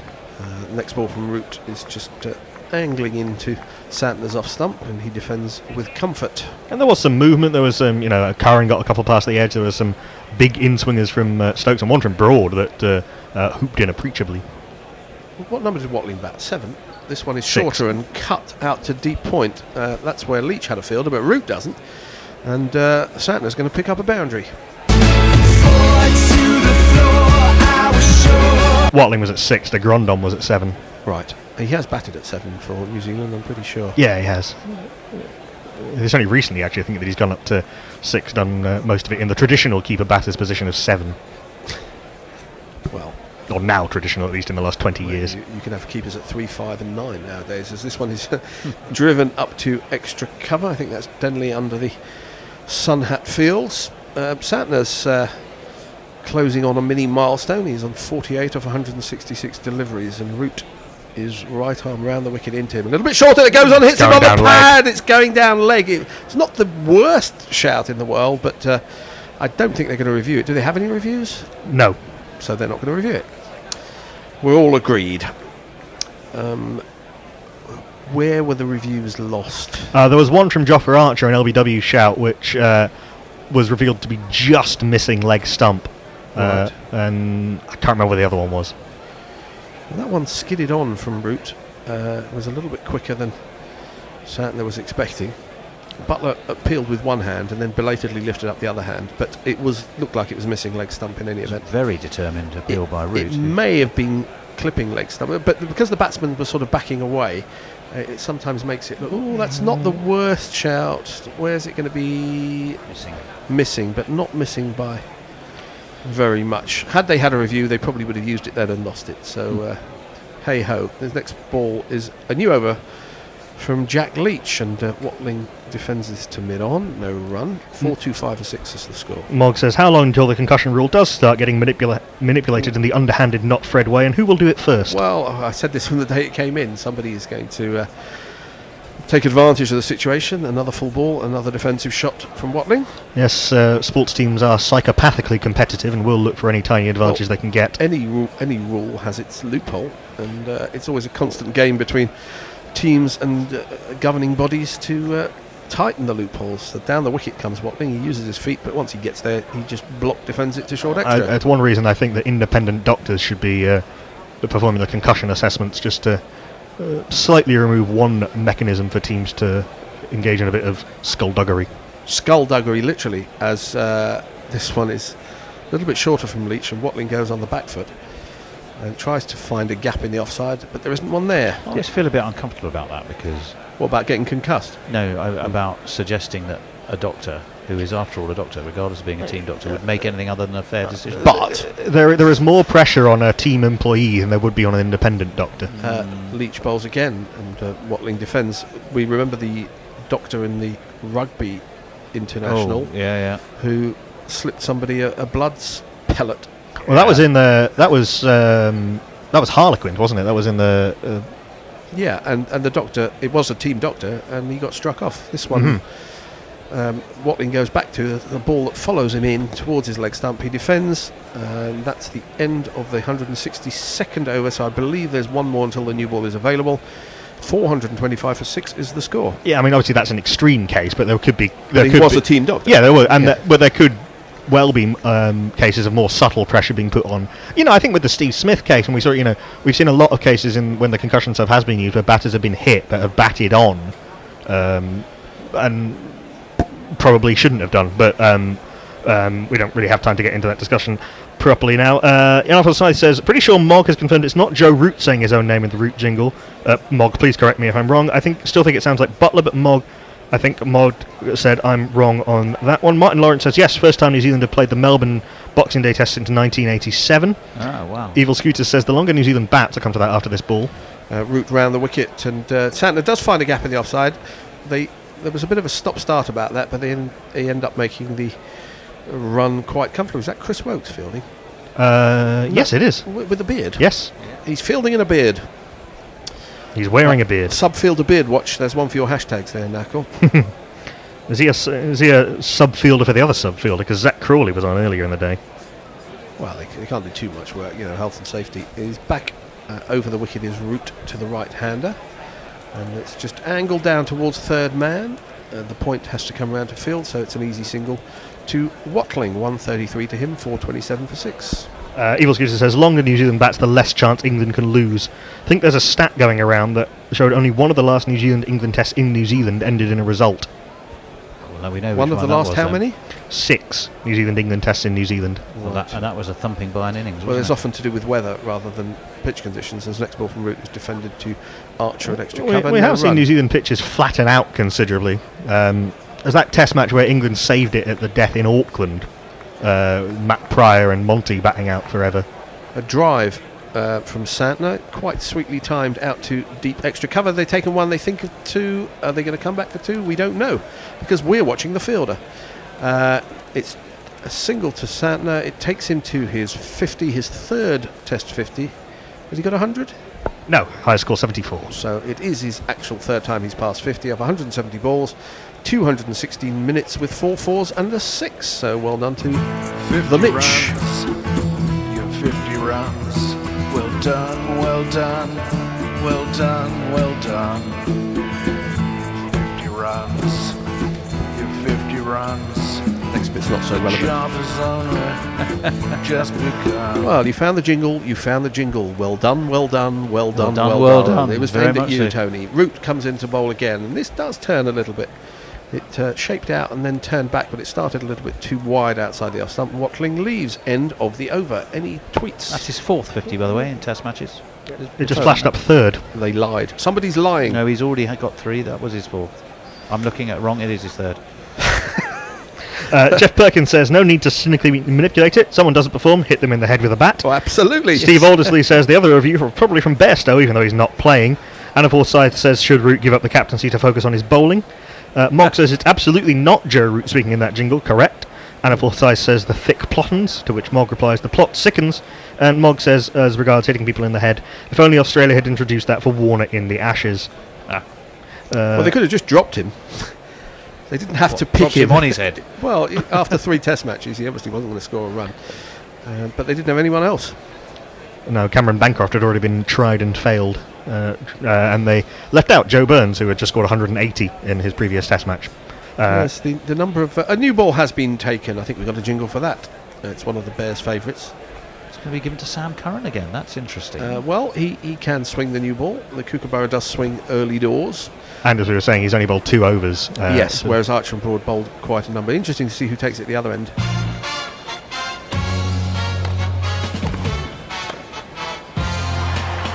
New balls, please. That's the Bear pretending to be a posh umpire at Wimbledon. Zach Crawley's also on the some. Bear, really? Maybe Wokes is on for Archer.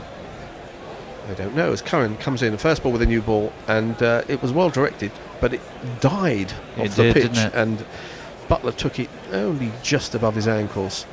I'll jingle the bowler. Here he is. Is he a batter or bowler? Sam Curran. He starts from Zimbabwe.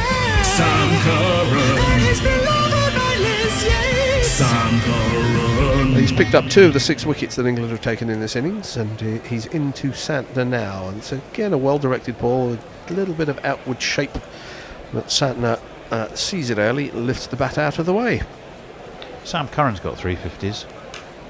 Because that was a piece of paper I was looking at. Well, Instead of it's Santner. tricky, isn't it?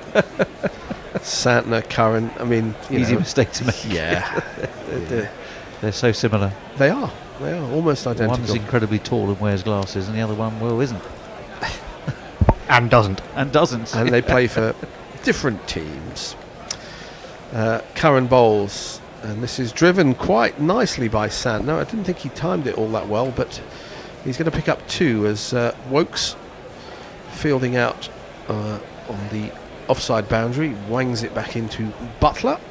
2 more runs to Santner, 52 to him, 430 for 6. Mikey M. Esquire says, used up their reviews. Root appealing would then have reviewed and wasted it.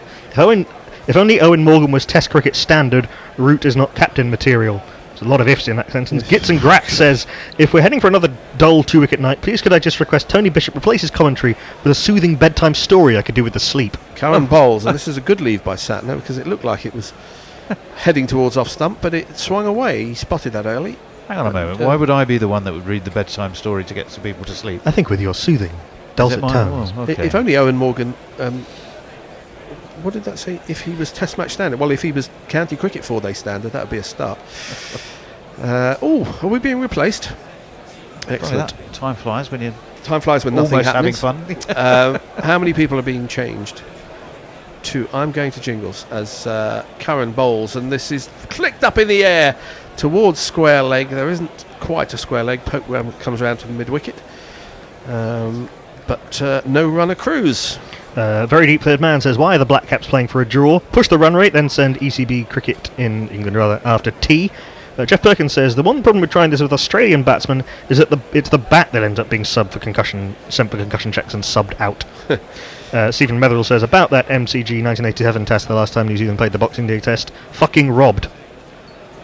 Well, I don't know which side he's supporting. New Zealand. But, as Curran bowls and a good straight ball, Santner defends. We're going to have a changeover. Tony's going to perhaps play us a changeover jingle. I am indeed. And we'll see who turns up after the break. Here it comes.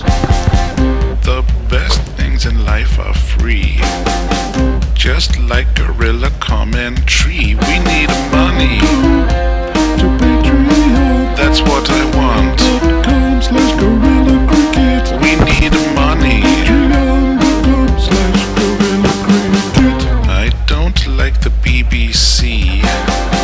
I prefer Gorilla Commentary. I want money. $20 for the archive. That's what I want. Or just buy a t-shirt. And hello again. So it's me, Steve Jones, taking over ball by ball for the last half hour of the morning session. Ably assisted to my right by Not Fred. Hello. And to my left on the Twitter feeds and everything else on social media is Wes. Hello. It's our first time together, Wes. I'm quite looking forward to this. And, Exciting times. It is going to be this chap who takes the new ball from the other end. I got up in Stokes, and he called me a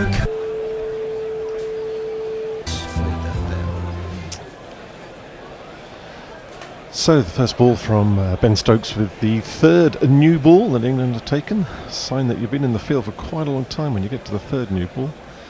England in their 165th over. And that was just prodded out towards the gully area. And as we've said many a time this morning, no run. New Zealand 430 for 6. Comfortable lead now, getting near 80, I think. Ooh. Oh, wow. Watling sort of made to play that, pulled his bat away very, very at the very last minute actually, and only just missed the bat. And well, yes, my word, and a very exaggerated jump as the ball goes past him as well. He's not turning into another Steve Smith with a stupid lead. Yes, and, yeah, it was up there in the Steve Smith class of leaves, isn't it? So anyway. Stokes runs back in, straight towards off stump. They just dab it down into the offside, dash through for a quick single. Score moves on to 431. Anything from? Anything on the Twitter? We got Mikey, Curran new ball again. What's this about? Archer, surely. I was a bit surprised, but I think given that they did it yesterday and everyone gave them such a hard time on it, they thought they're going to have to do it again just to prove that was their plan. Well, he bowled a bunch of overs at the start of today, so. So he was warmed up. Yeah, whereas Curran and Stokes haven't bowled much, they'd only bowled a couple of overs each. You have to say, actually, he was getting a little bit of swing. Unfortunately, it's straight out of the hand. It's not anything like late swing, so the batsman just able to see it coming down all the way. But at least there's something happening, something a little bit different, because everything's been absolutely ramrod straight with the L ball. So a little bit of field manoeuvring going on while Santner waits to face. Everyone's settling down. Stokes around the wicket this time to the left-handed. Santner outside his outside edge of his bat, straight through to Butler. Big smile on Santner's face. It did something, that one actually, didn't it? Jiggled and all sorts. What did they start the day on? Was it 394? 394, yeah. They were so 41 37 ahead. Runs in 1 hour and and a half. 35 minutes. It's been ripping stuff, isn't it? Ripping it's not like the ball's been going well past the outside edge either, so they really ought to be pressing on now. Stokes again, and Santner just on the back foot, plays this out onto the offside very defensively, and again no run. I'd say they should be pressing on, but do New Zealand now just keep slowly accumulating, bat for most of the day, maybe even after tea, and then have a lead of 250, 300 if possible, and then leave England a day and a half to bat. Well, there won't be a day and a half after tea. There'll be a day and one session. Yes. Stokes a full ball on the offside, driven through cover. It's not going to reach the boundary. The batsmen come back 4-2. Score moves on to 433 for 6. End of the second over with the third new ball. Oh my. Talk us through the advert, Steve. Erectile dysfunction commonality apparently is the advert going on at the moment. But anyway. Well, they've sussed their market pretty good. It's going to be mostly middle-aged men who are watching this cricket through the night, isn't it? We once did a series on a slightly unusual channel up in the sort of 700s or something. They were covering, I think it was Pakistan versus New Zealand from Dubai, and they had one advert which they played every 2 overs, the same advert. And we were getting annoyed, and then eventually we got to quite enjoy it, actually. Do you remember what it was for? It was for a firm of solicitors, I think. Right. And they had a woman opening a filing cabinet. It's ingrained in the memory. But no, I mean, I see what you're saying, Wes. They don't want to bat again in this match. No. But the more time you give yourself to get wickets, the better chance you've got, I would have thought. What do we know? They do only lead by 80 now, so if New Zealand can maybe get to 600. Well, not at this rate they won't. Well, by the end of the 5th day's play, they might get to 600 at this rate. So, anyway, it's Curran to continue with the new ball. First ball is just prodded defensively by Watling out to the offside. And we're just having a look at Sam Curran's first over, and it's very, very distinct swinging away from the left-hander, but it's all coming straight from the hand from release. And you can just see Satner able to see it all the way down the line, no problems at all. He's in the games, this time off the outside edge of Watling's bat and fielded in the gully. Again, no run. Score stays on 433 for 6. The lead is 80 exactly. And yes, I think Wes is probably right. Actually, I get the impression that New Zealand just want to bat and bat and bat, and maybe even bat through to tea. If they've got 200, 250 run lead, then it's up to England to save the match. Absolutely, yeah. And we're not good at that. So Curran again, on leg side, it's flicked past the inbound fielder, the sweeping fielder deep on the boundary. Comes around. It's Stuart Broad, throws it into the bowler's end, and the batsmen have run through for a very exciting 3 runs. We haven't had a 3 this morning. You don't see a lot of 3s in Test cricket anymore. Yeah. So Santner moves on to 54, Watling moves on to 137. I suppose you see more 3s in Australia where the grounds are bigger. In England, you don't see tiny grounds in New Zealand. Yeah. Certainly not an oval, is it? This ground. It's called an oval. Yes, but it's very circular. Yeah. So Curran again on Santner's middle stump, but he just defensively plays it back down the track, and Curran fields his own bowling. Watling 1 hit away from going past his highest Test score of 142. 2, yes. I wonder how many balls he took to take that to go to 142. I don't think it was 369. They could have a new ball just for Watling if he gets to 80 overs. Faced. Curran in again, outside off stump. Santner smokes it quite vigorously into the offside, but it's fielded and it's no run. It's not coming out of the middle of the bat there from that replay, I have to say. Well, from a guerrilla cricket standpoint, if this game were to end in a draw, and we would have had 5 days through the night, yes, to the last ball of the 5th day, that would be a performance, actually. Yeah. Curran in the game. This ball comes off the bottom of Santner's bat, balloons high into the end. Unbelievably, is taken by Ben Stokes at first slip, saving a few runs there. He bottom edged it straight into the ground. Yeah, extraordinary shot. Anyway, end of the over. New Zealand 436 for 6, a lead of 83 runs. Interestingly, that Archer was warming up there. I don't think he's going to be coming on just yet. But what's the weather like in Mount Maunganui? Well, it's very blue sky. Look at it; it's absolutely beautiful. Not a cloud in the sky. You can generally tell by what the crowd are wearing. Not a lot what of the weather's shorts, like. basically. Yeah, there are some shorts and a lot of short sleeves and sleeveless shirts, so it's obviously quite warm. A lot of suntan lotion being applied all over the place. I was fearful that this 2-match series might be a little bit too early in the New Zealand summer as far as the weather's concerned, but it's been absolutely glorious. And the next test match is very close to Mount Maunganui. I think it's at Hamilton, isn't it? I believe so. Oh. So Stokes to continue, wide outside off stump. Watling has a wild swish at that, gets nowhere near it, and it goes through to Butler behind the stumps. And Watling proceeds to practice swishing a little bit more. Anything on the socials? Nothing on Twitter, but we got something on Crick Tracker. Govinda Rajulu, what a beautiful country New Zealand is. I'm told Have it to agree is. with him. Stokes in again, outside off stump again. This time Watling just holds the back, watches the ball go past his outside, his off stump, and again it's no run. Stokes is not doing anything at all with the ball, is he? He's just going dead straight.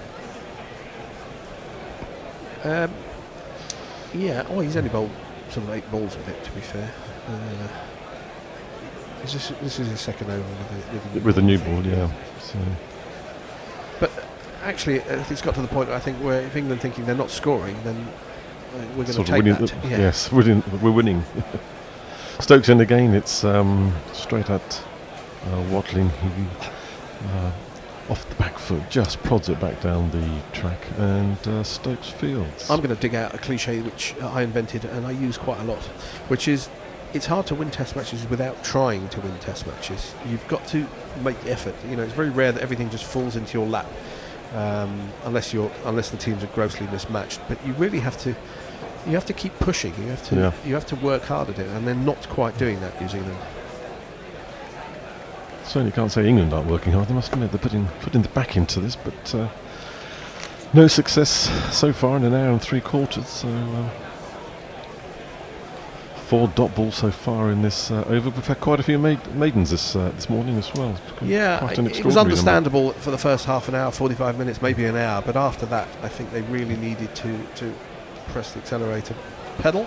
Maybe they're trying to, and they're just finding it a bit difficult. Well, they've got playing shots, are they? Well, when they do, they sort of swish and miss. There's another one outside off stump. Watling has a fairly aggressive cover drive at it, but it's horribly off the bottom of the bat and just dribbles out towards cover where it's fielded, and it's yet another dot ball. Well, I didn't see any of yesterday's play, but has there been any fluent batting? I mean, Stokes was reasonably fluent. Grandhon batted quite well. Right. So it's not as though the pitch is killing everything. No, that's a shot. That's a lovely shot outside off stump, and Watling has just his beautiful off drive. The ball rattles over the boundary line for one of these.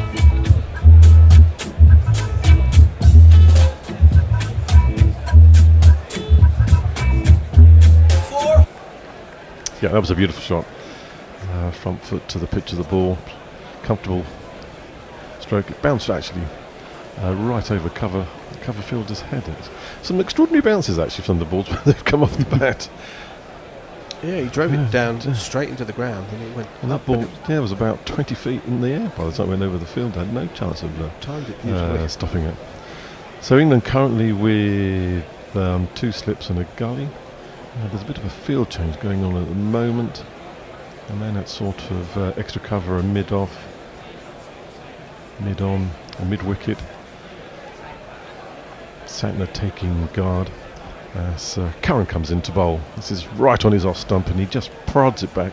Ball smashes into the stumps at the bowler's end, and it's another no run. Get a few of those today. Just a few. They're testing our ball by ballers' extensive vocabulary. Vocabs and we did have some tests from the UAE, which were very dead. Yeah. And it's tricky, but we're here providing you all this for nothing. So Curran in the game. This one's on leg stumps. Ball smashes into Santner's front pad. No run taken. You don't pay for this, and you get what you pay for. So send all complaints to complaints@guerillacricket.com. To Bear. The Bear's having a good evening. He's in at the Isle of Wight. a friend's party somewhere. I've heard two stories: Isle of Wight or Brighton. Brighton, wherever right. he is, he's getting smashed. You can be. He's down south. Rest assured. He's of down that. south. That's what we do know. He's probably driving straight back. Carrying again. Okay. Oh, my word! That has jagged back, clipped Santner's pad, and it's flown between Ben Stokes and Butler and gone for a 4. Have we got a leg by, Junior? Yes.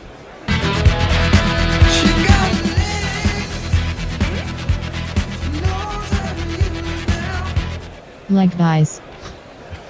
Yeah, it went between. It actually came off his thigh pad. Actually, his slip not his and the pad. keeper, and slightly distressing that neither of wasn't, them sort of went for it. Yeah. I mean, Actually, Root wasn't did a Stokes. belated It was dive. Joe Root at first slip, but he seemed to move very, very slowly to that, and the ball was past him didn't move before he at moved. Yeah, Joffre's tending to his knee. Curran in again on middle stump, nudged out into the square leg area where it's well fielded actually. By the Pope. By the Pope. Stops probably certainly a second run there, and restricted the batsman to just the single. Nice to say that instead of no run. No run.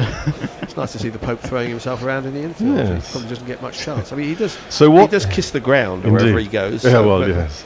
So Watling has moved on to 141. He's now 1 run behind his highest ever Test score. So he's on the brink of making a little bit of personal history here, and it's been a very, very dogged, very, very good innings actually. Curran in again. This time it keeps low, this one, and it comes off the bottom of the bat. Watling just prods it out toward mid-off where it's fielded, and the score has not changed. Keep it up so you can get through a whole over with different. New Zealand won't be sorry to see that ball keeping low. No. Although Curran is, as we know, no great pace. I think Wes has got a message. Yeah, we'll do it at the end of the over. And the end of the over, okay. Is it a long message? It is, yes. We've got one more ball to wait, folks. So. Is it GPL related? Oof. And it's a bouncer. It's over the batsman's head through to And what Butler. happened, Steve? And it was no run. Right, so Knackle has handed me quite an interesting stat.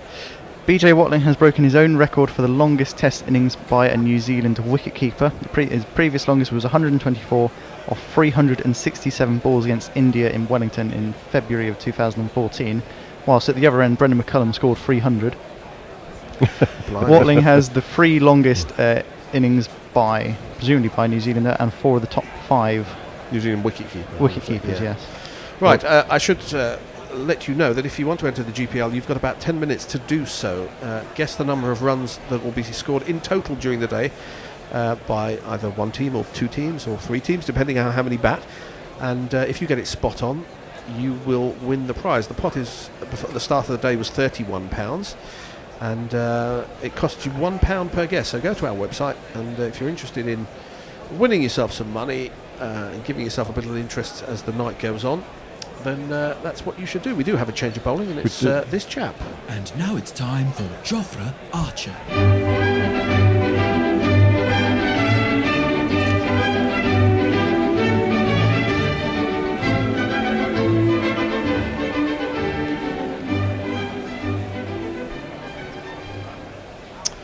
That's a great jingle, isn't it? Gosh. It'll probably have some people who are not British completely perplexed.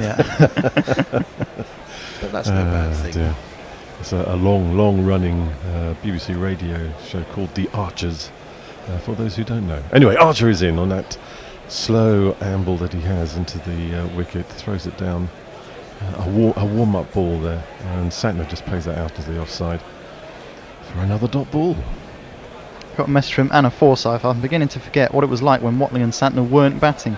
What clothes did we wear then? What music was popular? Did they have internet? We all had mullets. Well, John Thompson, 2 boundaries in 10 minutes. What's going on? Yeah, it's getting a bit too exciting actually. We're going to have to get back to more no runs, please, and dot balls. Archer in again, bowling round the wicket to Santner. Plays this off his off stump. and Archer completes the fielding. Watling did some calisthenics at the non-striker's end there because he suddenly realised he was looking for a single and the ball had gone straight back to Archer, and he bent himself, rather contorted himself to get his bat back behind the crease line. But there was no shy from Archer. No. Archer in again, round the wicket. This comes off the outside edge of Santner's bat. And flies out to... How many runs were scored? I think that was another one of those no runs. A 0. Another dot. Please send us the words for naught or 0 in many languages. We may have use for them as the day goes on. And of course, if England end up batting for a draw, which is looking quite possible, there'll probably be a lot of dot balls there as well. Archer in again, runs past the umpire. This is outside off some. That reared a little bit, that ball. It flew a long way past the outside of Santner's bat. There was no danger of him getting over close to it, but the ball did a little bit of something there, which is, I think, for the New Zealand bowlers, an interesting sight. It's a little bit short of a length, veered away. Santner was nowhere near that, but no, a little bit of something in there. Anyway, so far, 4 dot balls in this over. Archer in again. Short, bounce ball. Santner just ducks right underneath it. And there is another dot ball. We have some entries in the GPL. Good. Not many, but... the range at the moment is between 229 and 248, which, considering we've had 51 runs so far, might be pushing it a bit. But then again, they may go for it. So. Again, slightly short of a length from Archer. Santner just prods it forward outside the into the offside, and the score has not changed. 4-4-5 for 6. So do get those GPL entries in. You've only got 6 minutes or so to do it. It closes automatically at 12 o'clock our time, which is, I don't know what it is where you are, because I don't know where you're listening to us. And remember, there's £31, I understand, in the kitty. Yes. Worth winning. You can buy yourself almost a pint for that in central London. Which is what I was doing on Friday night. Watling still 141, a run short of his highest ever test score. Curran is going to be continuing. Begins his jerky run up. In he comes outside the off stump, and Watling just shoulders arms, watches the ball go past the outside of his off stump through to Josh Butler. 6th of the way to the inevitable maiden. Yes. Shall we call it now? It's going to be maiden. I've got Gordon Anderson saying in Thai, 0 is pronounced like the English for soon. Soon. S-O-O-N. Yeah. Right. So a soon run, I can say. Soon runs. Soon run. Well, hopefully we'll have some runs soon. This is much more pitched up outside off stump. Watling has driven this very purposefully into the offside. The deep cover fielder just runs round, picks it up. They've gone through for 2 runs. That's his highest test score. Oh, there goes our maiden in this over. Anyway, so the score gallops on to 447 for 6. They're almost up to 60 runs in this 2-hour session. Quite extraordinary. Current run rate 2.64. It is like old style test match cricket I used to watch when Edrich and Boycott batted for England. So. Curran in again. It's slewed off the outside edge of Watling's bat, gone out into the offside field square of the batsman. They've just jogged through for a single. Watling now does have his highest ever score in Test cricket. Galloped on to 144 off 380 balls. Been an absolutely sterling effort, you have to say. It's quite an amazing amount of concentration. Dropped on 51, if I remember. He's put his team into a good position, but now is he taking his team out of that good position? There's certainly an argument to be had for that. I know pundits often say, well, the game isn't going fast enough. But I think in this instance they happen to be It right. needs to change a little bit, doesn't it? Carrying the game with the short ball to Santner. Santner just sways backward out of the way, and the ball goes through to Butler. It's another dot ball in the morning. And if they come out and hit 160 in the hour after lunch, then it will have worked for them. But I would be amazed if they come out after lunch and they don't change the way they want to bat. So I can see that. We do have the highest 6-hitter currently in Test cricket to come. Tim Southey. Tim Southey. My word. Well, he's not going to die. He's about 4th or 5th on the list, but of current players, he's at the top. Carrying the game. This time's off the inside edge of Santner's bat, out into the leg side. There's no run, but he didn't really know what that one was doing. It was certainly jagged back at him. Good ball from Curran. Pitched it up. Score 4-8 for 6. It's nudged forward quite nicely in this over. It's been quite exciting in comparison to a lot of the other overs this morning. Santner 55 not out, facing the final ball of this over from Curran has a slash outside off stump. Awful shot, somehow misses it, and there's no edge, no nothing. And it's a dot ball. End of the over. 3 off that over. Quite exciting, really. It's grasping at straws here. In fact, even the director of the TV shots is now showing us a container lorry coming into the port there. It's not a lorry, Steve. Pardon? It's not a container lorry, Steve. Ships. Unless it's way out of its where it ought to be. My God, there's a lot of containers. There's one big ship, isn't it? My. Container ships are I don't big. know. You don't often see them like that many things. I suppose if you're going to go to New Zealand, you want to get as many containers on it. It's a long, long way to sail. Anyway, Archer is going to continue. New Zealand. 2 minutes for the GPL. Get your entries in. Get them in. Get them in.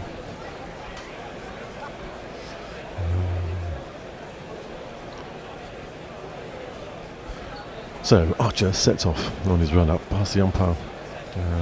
Bowling to Watling, who just jabs this down into the ground. The ball bounces up. Archer gives them a little bit of a stare. Obviously, a few words as well. There's a little conversation going on between the two of them. All seem quite amicable. Maybe just having a question about what they're going to have for lunch. You don't get the impression that these two teams have any issues between them at all. No, I don't think so. I think everyone sort of rather thinks of New Zealand as being a nice team to play against. The gentlemen and. Yeah, well, we do project our stereotypes of the countries in question. But I don't know, they've had their stroppy players, like all teams have. Yes. Archer in the game, another short, spiteful ball whizzes up. Watling genuflects in the end as he sways backward, ended up on his knees. He's quite good contortionist, very actually. athletic. We can see why he was able to do that manoeuvre when he got his bat back into his ground in the last over. But it didn't miss his head by an awful lot, actually. That was a very, very good short ball from Joffre. Anyway, flashes through to Joss Butler, and it is yet another no run. Soon. Or Kshunya, as Ravi Nair says. Sunya. And they invented zero, didn't they? Yeah, that's what it says. The original zero, as invented in India, is in Sanskrit Kshunya. Kshunya. It's a lovely word, actually, for something very nice word, so sort of nothingness. You know, it's a lovely word. In Hebrew, I can tell you it's Ephes. Ephes, right. Ephes. As in F.S. Truman. So we're going to work our way through. I should know what the Swahili is, but I can't remember that far back. So I know what a camel is. Anyway, Archer has been in that another short ball that's hit the back of Watling's head, I think, and is gone down to the umpire's calling him on. It hit the helmet? Let's have another look at this. Ended up down at fine leg, where the England fielder just sort of jogged over to it, almost let it run to the boundary. Sam didn't. Curran. And so we've got the replay now. Another short ball. Yeah, he ducks, and it's right off the back of the head. Above the ear, sort of. Yes. Hit it. Good thing the helmet's there. glancing blow, I think it's fair to say, rather than a flush. It was enough of the helmet, actually. Yeah, why did they do this 340 balls ago? Yes. Yeah, no, they've brought the medics out. He's got the helmet off. He's going through So the this protocols. will be the last over before lunch. Now trying to get the dent out of his helmet. Yeah, that did. He's not worried about his head. He's worried about his helmet. He was ducking and he was going down as it hit him. So it's halfway between flush and glancing, I would say. It was nothing like as flush as that one that got Nichols on day 2, that Archibald. But it was a good short ball. Well, he's bowled 2 good short balls this over because one he had to take very late evasive action. Watling gave the thumbs up anyway, so he's clearly not concerned or injured. Brighton's even putting the helmet back on. I think they've changed it. I can't see a mark on it at the moment, so. I don't see why you wouldn't change a helmet. No. I mean, it would make sense. I know construction helmets, if they get hit for anything, they have to be replaced because they can shatter the next time something happens. Yeah, that looks a new crowning helmet. So New Zealand 448 for 6. Pretty sure this will take us up to lunch. This over. 2 more balls of it to come from Archer. Archer on his way. Bowls another slightly short of a length ball outside off stump. Watling just sort of jabs it away. Fielder from the gully just sort of jogs around, picks the ball up and fields it. GPL is closed. We had 3 entries. 229, 236, 248. Good luck. Good luck. The Good luck. entrance or entrant. It will be open tomorrow. Hooray! Probably with a similar prize, whether it's won or not. So Joffa coming to the end of his 38th over. Again, outside off stump, and Watling has cut this beautifully just behind square all the way to the boundary for one of these. It's Nissan She. It's Nissan She. Is that the first jingle I played in half an hour? I think it is. It might be. So we did get a jingle in that half-hour session. Really quite satisfying. Yeah, it was a beautiful shot outside off stump, just past the gully fielder, and raced away to the boundary for 4 runs. So that is lunch. The players are trooping off in this session. 30 overs bowled, 58 runs scored. Sadly for England, a 0 in the wickets column. England got through 14.6 runs per over. Run rate was 1.93. So clearly the Kiwis came out with the intention of batting through this session. Didn't want to lose any wickets. They've succeeded in that.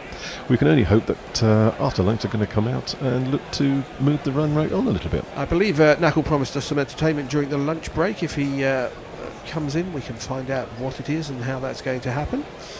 Sure enough, the door opens, and in comes Knuckle, and I think he'll be your host for the luncheon interval. I'll play a little jingle, and we'll see you be after back with lunch. live commentary after lunch. Fidel Castro, Lenny Pascoe, Carlos the Jackal, Umar Akmal, Mahatma Gandhi, Grant and Andy, Brendan Leon, Austin Ian, Guerrilla Cricket. Yes, New Zealand lunch on 452 for 6, leading by 99. BJ Watling just brought up his highest test score and has just moved past it with that cut for 4 off the last ball of the session. 58 runs only in 30 overs.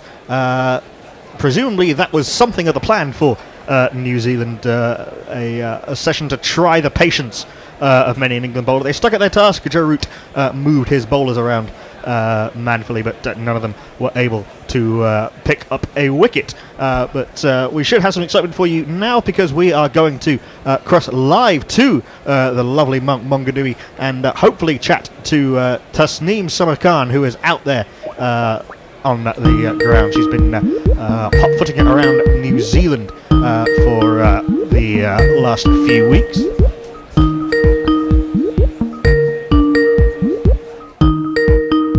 Hello? Hello, Taz, calling Maunganui, Kia ora. Hi, can you hear me? Yes, we can hear you just fine. How's it going out there? Oh, it's amazing. It's fantastic. The weather is phenomenal.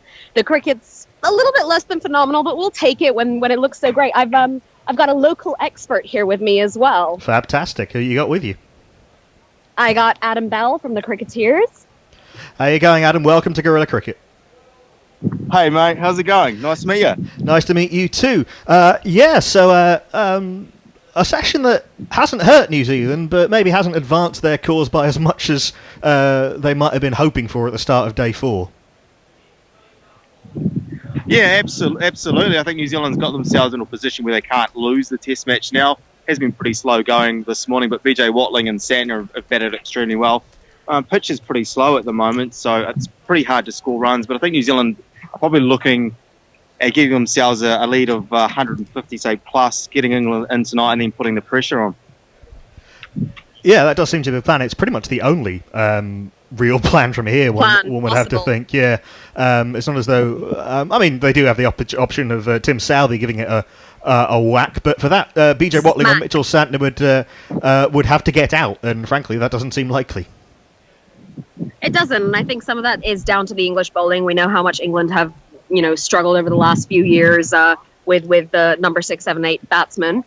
Which is a shame, but some of it is the pitch. We were never really sure how it was going to play because there's not a lot of domestic games played here. This is the first test played here as well. But I think that England were maybe overcautious in their first innings. Everybody heard it was going to be a flat deck. Everybody heard it was going to be really flat, but they were overly cautious. We know Sam Curran, when we saw him at the tour match, the England Day, New Zealand Day game a couple of days ago at Maunganui, was also a little bit apprehensive, and I think maybe that just got to England a little bit. They went a little bit too slow. Otherwise, this could have been a game that we had New Zealand 1-0 at the start of the series. But New Zealand has to be very careful now that they don't bat too long. Yes. Because this is a very flat pitch, and England could definitely save this test match. And I think with the position New Zealand are in, they really want to give themselves enough time to bowl England out, or at least put some pressure on that top order tonight. To crumble. Yeah, scoreboard pressure and the sense that England would be very unlikely to be able to win this game from is pretty much what New Zealand are going to have to hope for, because the pitch is not really misbehaving. That delivery that Sam Curran got Kane Williamson with that spat off a length really seems, frankly, now a bit of a fluke. The odd one maybe turned a little bit for Jack Leach, but it's all very slow. Mitchell Santner's not a big turner of the ball anyway. No, he is not. Except at Chennai, and this is certainly no Chennai. We did a little preview podcast, Tony and I, with Ian O'Brien, former Black Caps bowler and friend of the show. He was saying that we know him. Yep. This he gets around, Ian O'Brien, in the nicest possible way. He was saying that this pitch is usually flattish and a bit quicker than this. Adam, you might be able to best place to answer this. Is this a case of a first test pitch and authorities and chief execs wanting it to go 5 days? Yeah, interesting question, actually. As has mentioned earlier, this is the first test match played at this ground. They don't normally play domestic matches at this ground. The pitch usually is a little bit quicker, but we also need to take into account that that's played over 20 or 50 over matches. So, and it is right at the beginning of the season. This is, again, it's one of the earliest international fixtures that New Zealand have had. It's beginning of the season. It's been a relatively cold winter. It's only just started warming up a little bit. That's going to take a little something out of the pitch too, don't you think, Adam? Oh, absolutely. It's baking hot here. It is now baking hot.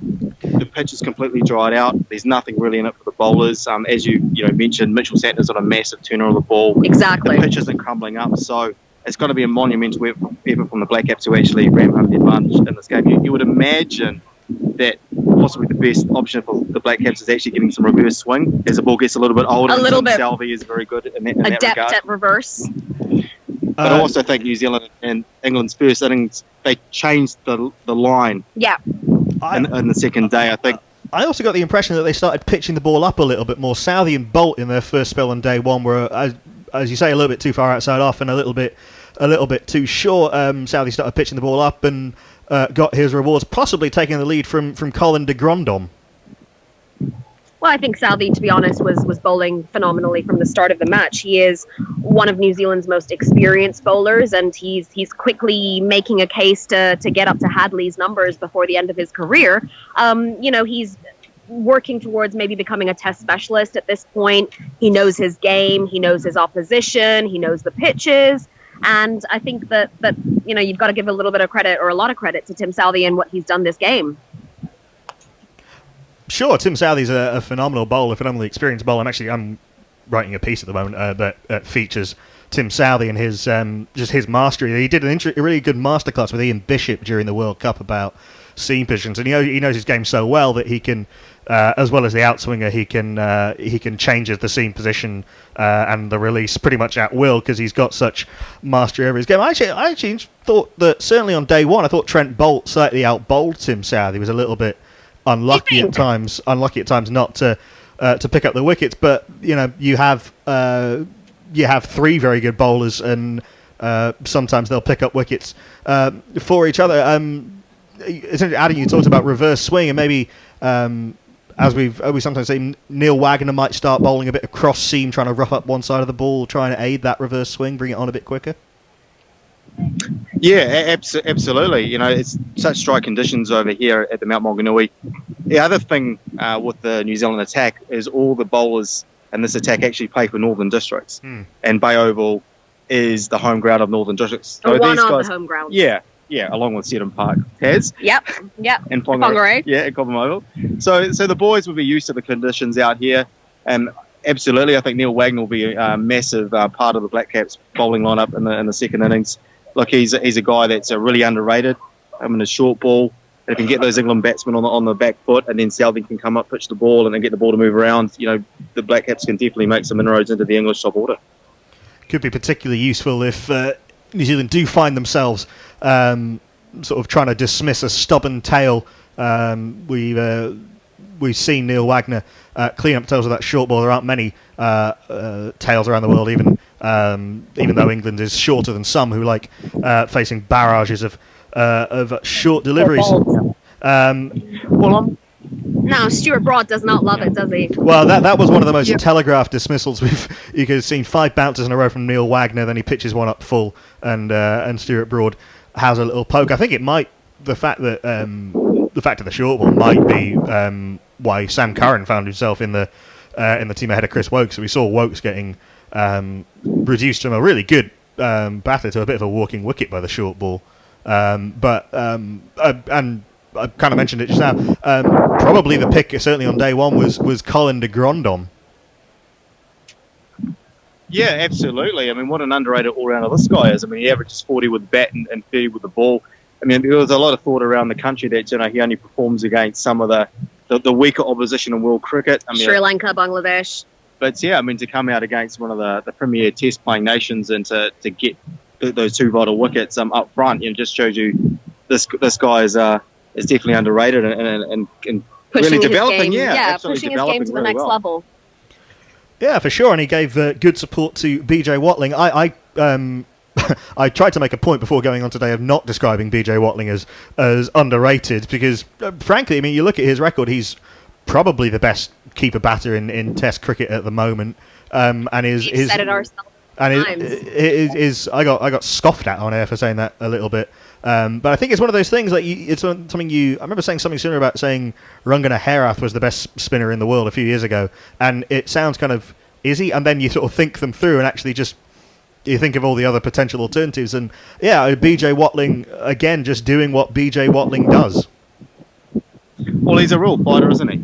He's got a fantastic record at getting the Black Caps out of trouble and getting them into winning positions, as shown in Sri Lanka. He scored a fantastic 100. We actually need to remember that when he scored that 100 in Sri Lanka, he had just come out of a New Zealand off-season as well. So it just kind of shows you the guy's level of professionalism and the fact that he can... He has mental fortitude, doesn't he? Absolutely, and his preparation for test matches.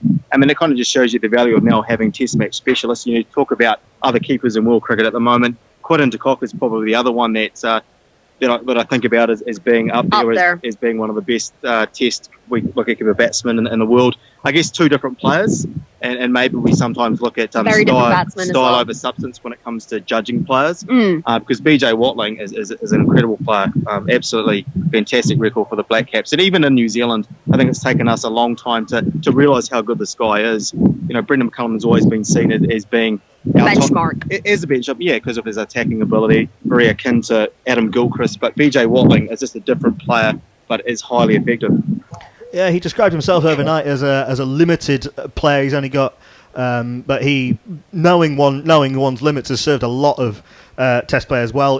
He's been very quick on anything short and wide, punching it away through the offside in particular. You talk about Brendan McCullum, probably BJ Watling. Probably his first. It might actually have been his first Test 100 was in support of BMAC in that triple 100. He's just in this innings broken the record that he set in that game for longest innings by a New Zealand wicketkeeper.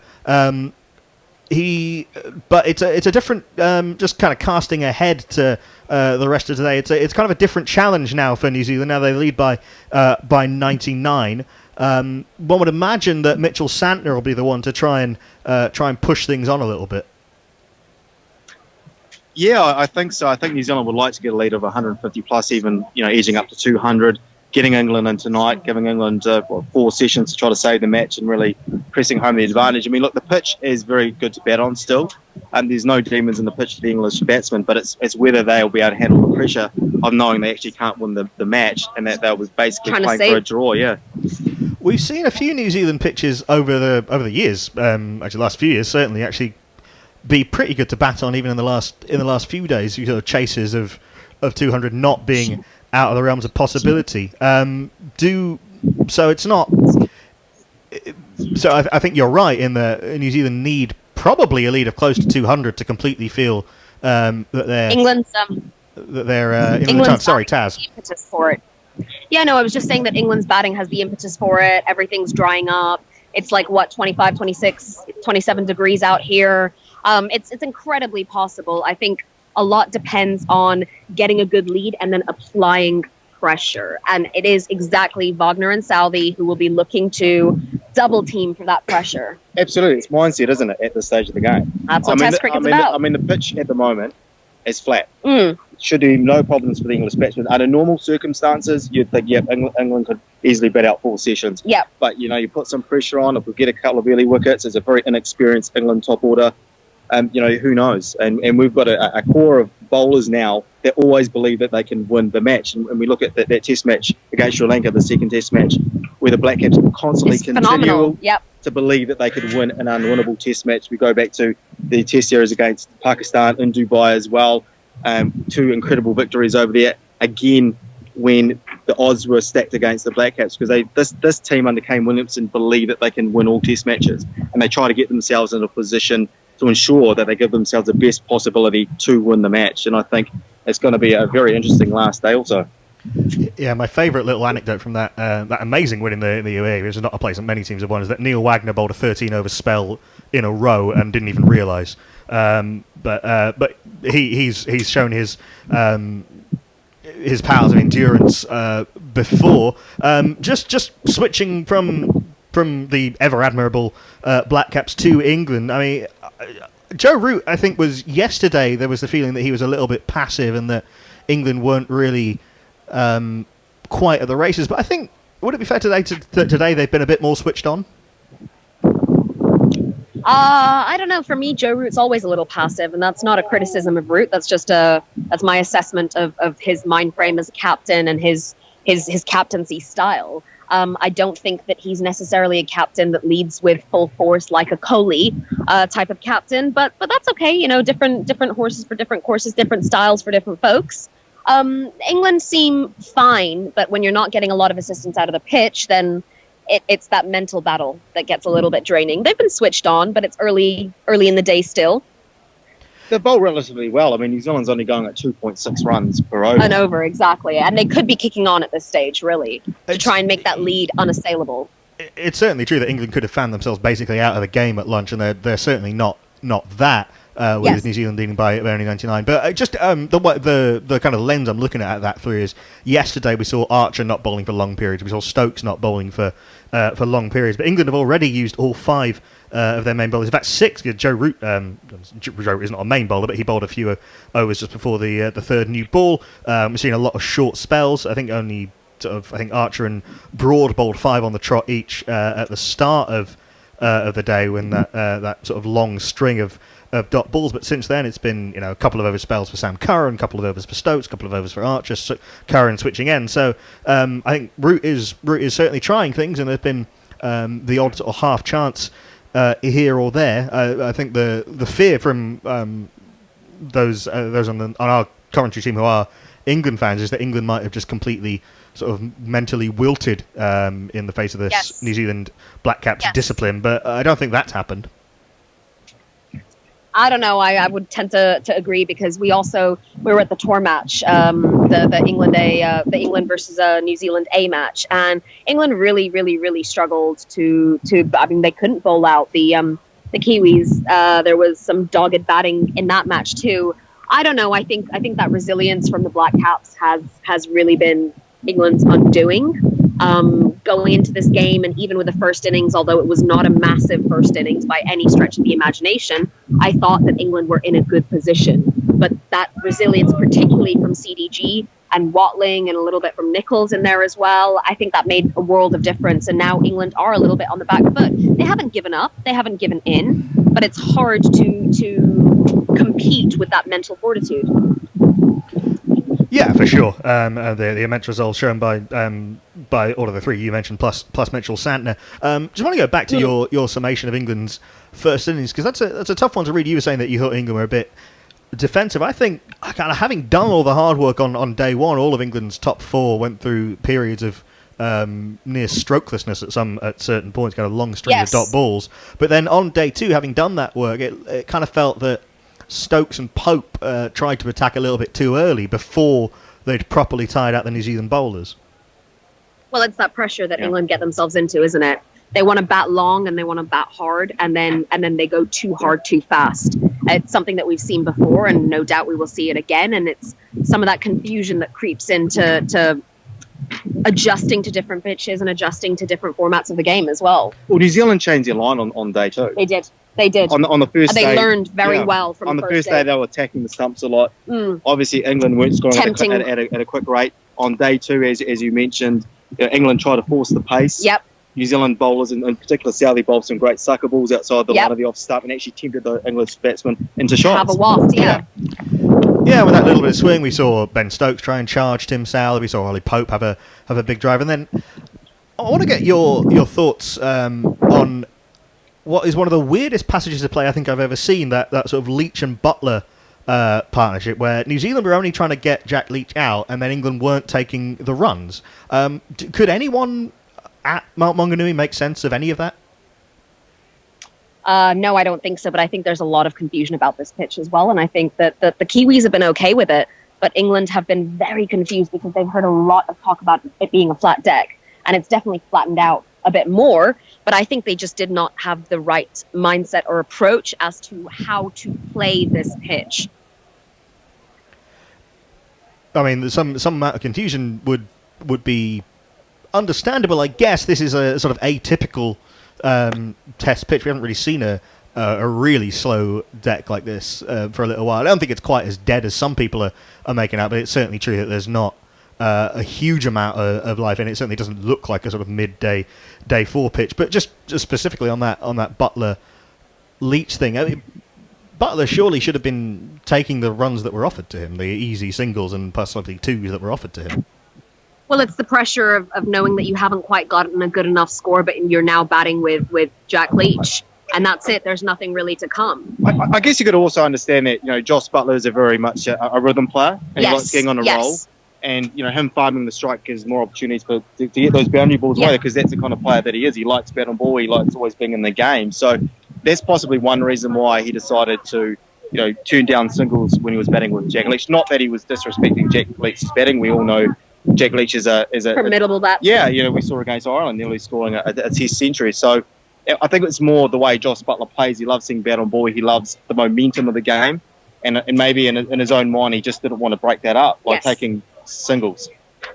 Yeah, perhaps some learning for Joss Butler there, adapting to situations where he can't just bat, where he had to think about other things. In that sense, perhaps some good. I say good planning from New Zealand. I have a bit of a bee in my bonnet about that kind of basically spreading the field for one batsman and trying to get one batter out. It's not as though Joss Butler is a good player, but it's not like he's Steve Smith on batting on 100. It's not impossible to get him out even on a pitch like this. But a certain amount of New Zealand kind of almost playing the man rather than playing the ball and having some and getting good results from it.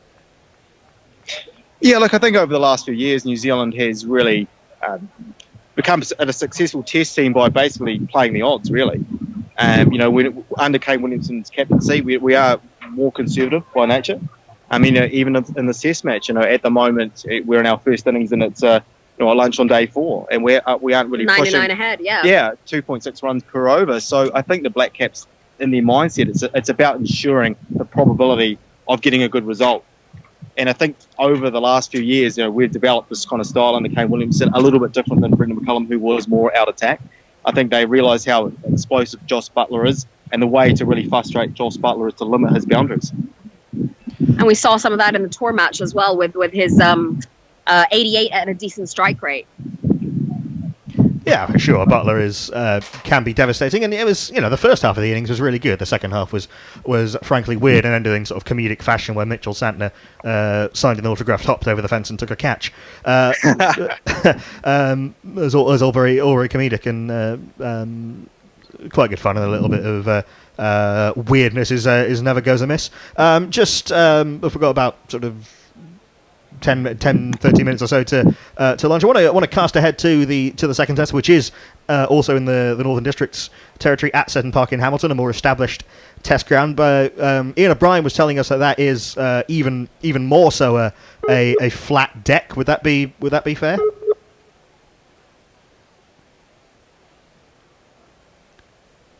We appear to have lost the line in Mount Maunganui. I wonder if I might just hang up and try again. Reminder that New Zealand lunch at 452 for 6, leading by 99, adding not very many runs at all for in the morning session here on day 4. Trying to get back to our friends Taz and Adam from the Cricketers podcast out there at the Bay Oval in Mount Maunganui, out there on the northeast coast of New Zealand. Actually ringing, that's a good start. Mitchell Santner 55 not out, BJ Watling 148 not out. Watling's highest test score, Mitchell Santner, I think his third highest test score, his third test 50. News from around the grounds, Pakistan are 83 for 3 at the Gabba in their second innings, still very much up against it there. And in the day-night test at Kolkata, Bangladesh are 152 for 6 in their second innings, still trailing India by quite some distance, and India will be hoping to not have to bat again. I think if we don't get hold of Taz and Adam on this occasion, we might just knock this one on the head. The perils of live broadcasting, my friends.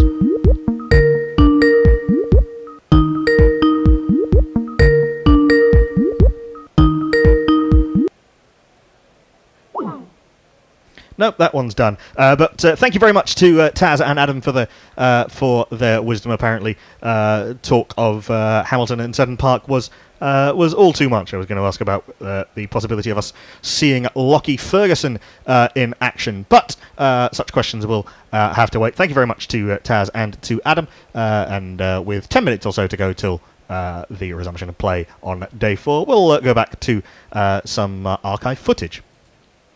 Where Clark comes down the pitch and defends to Vittori, and McCullum does some over-aggressive but utterly necessary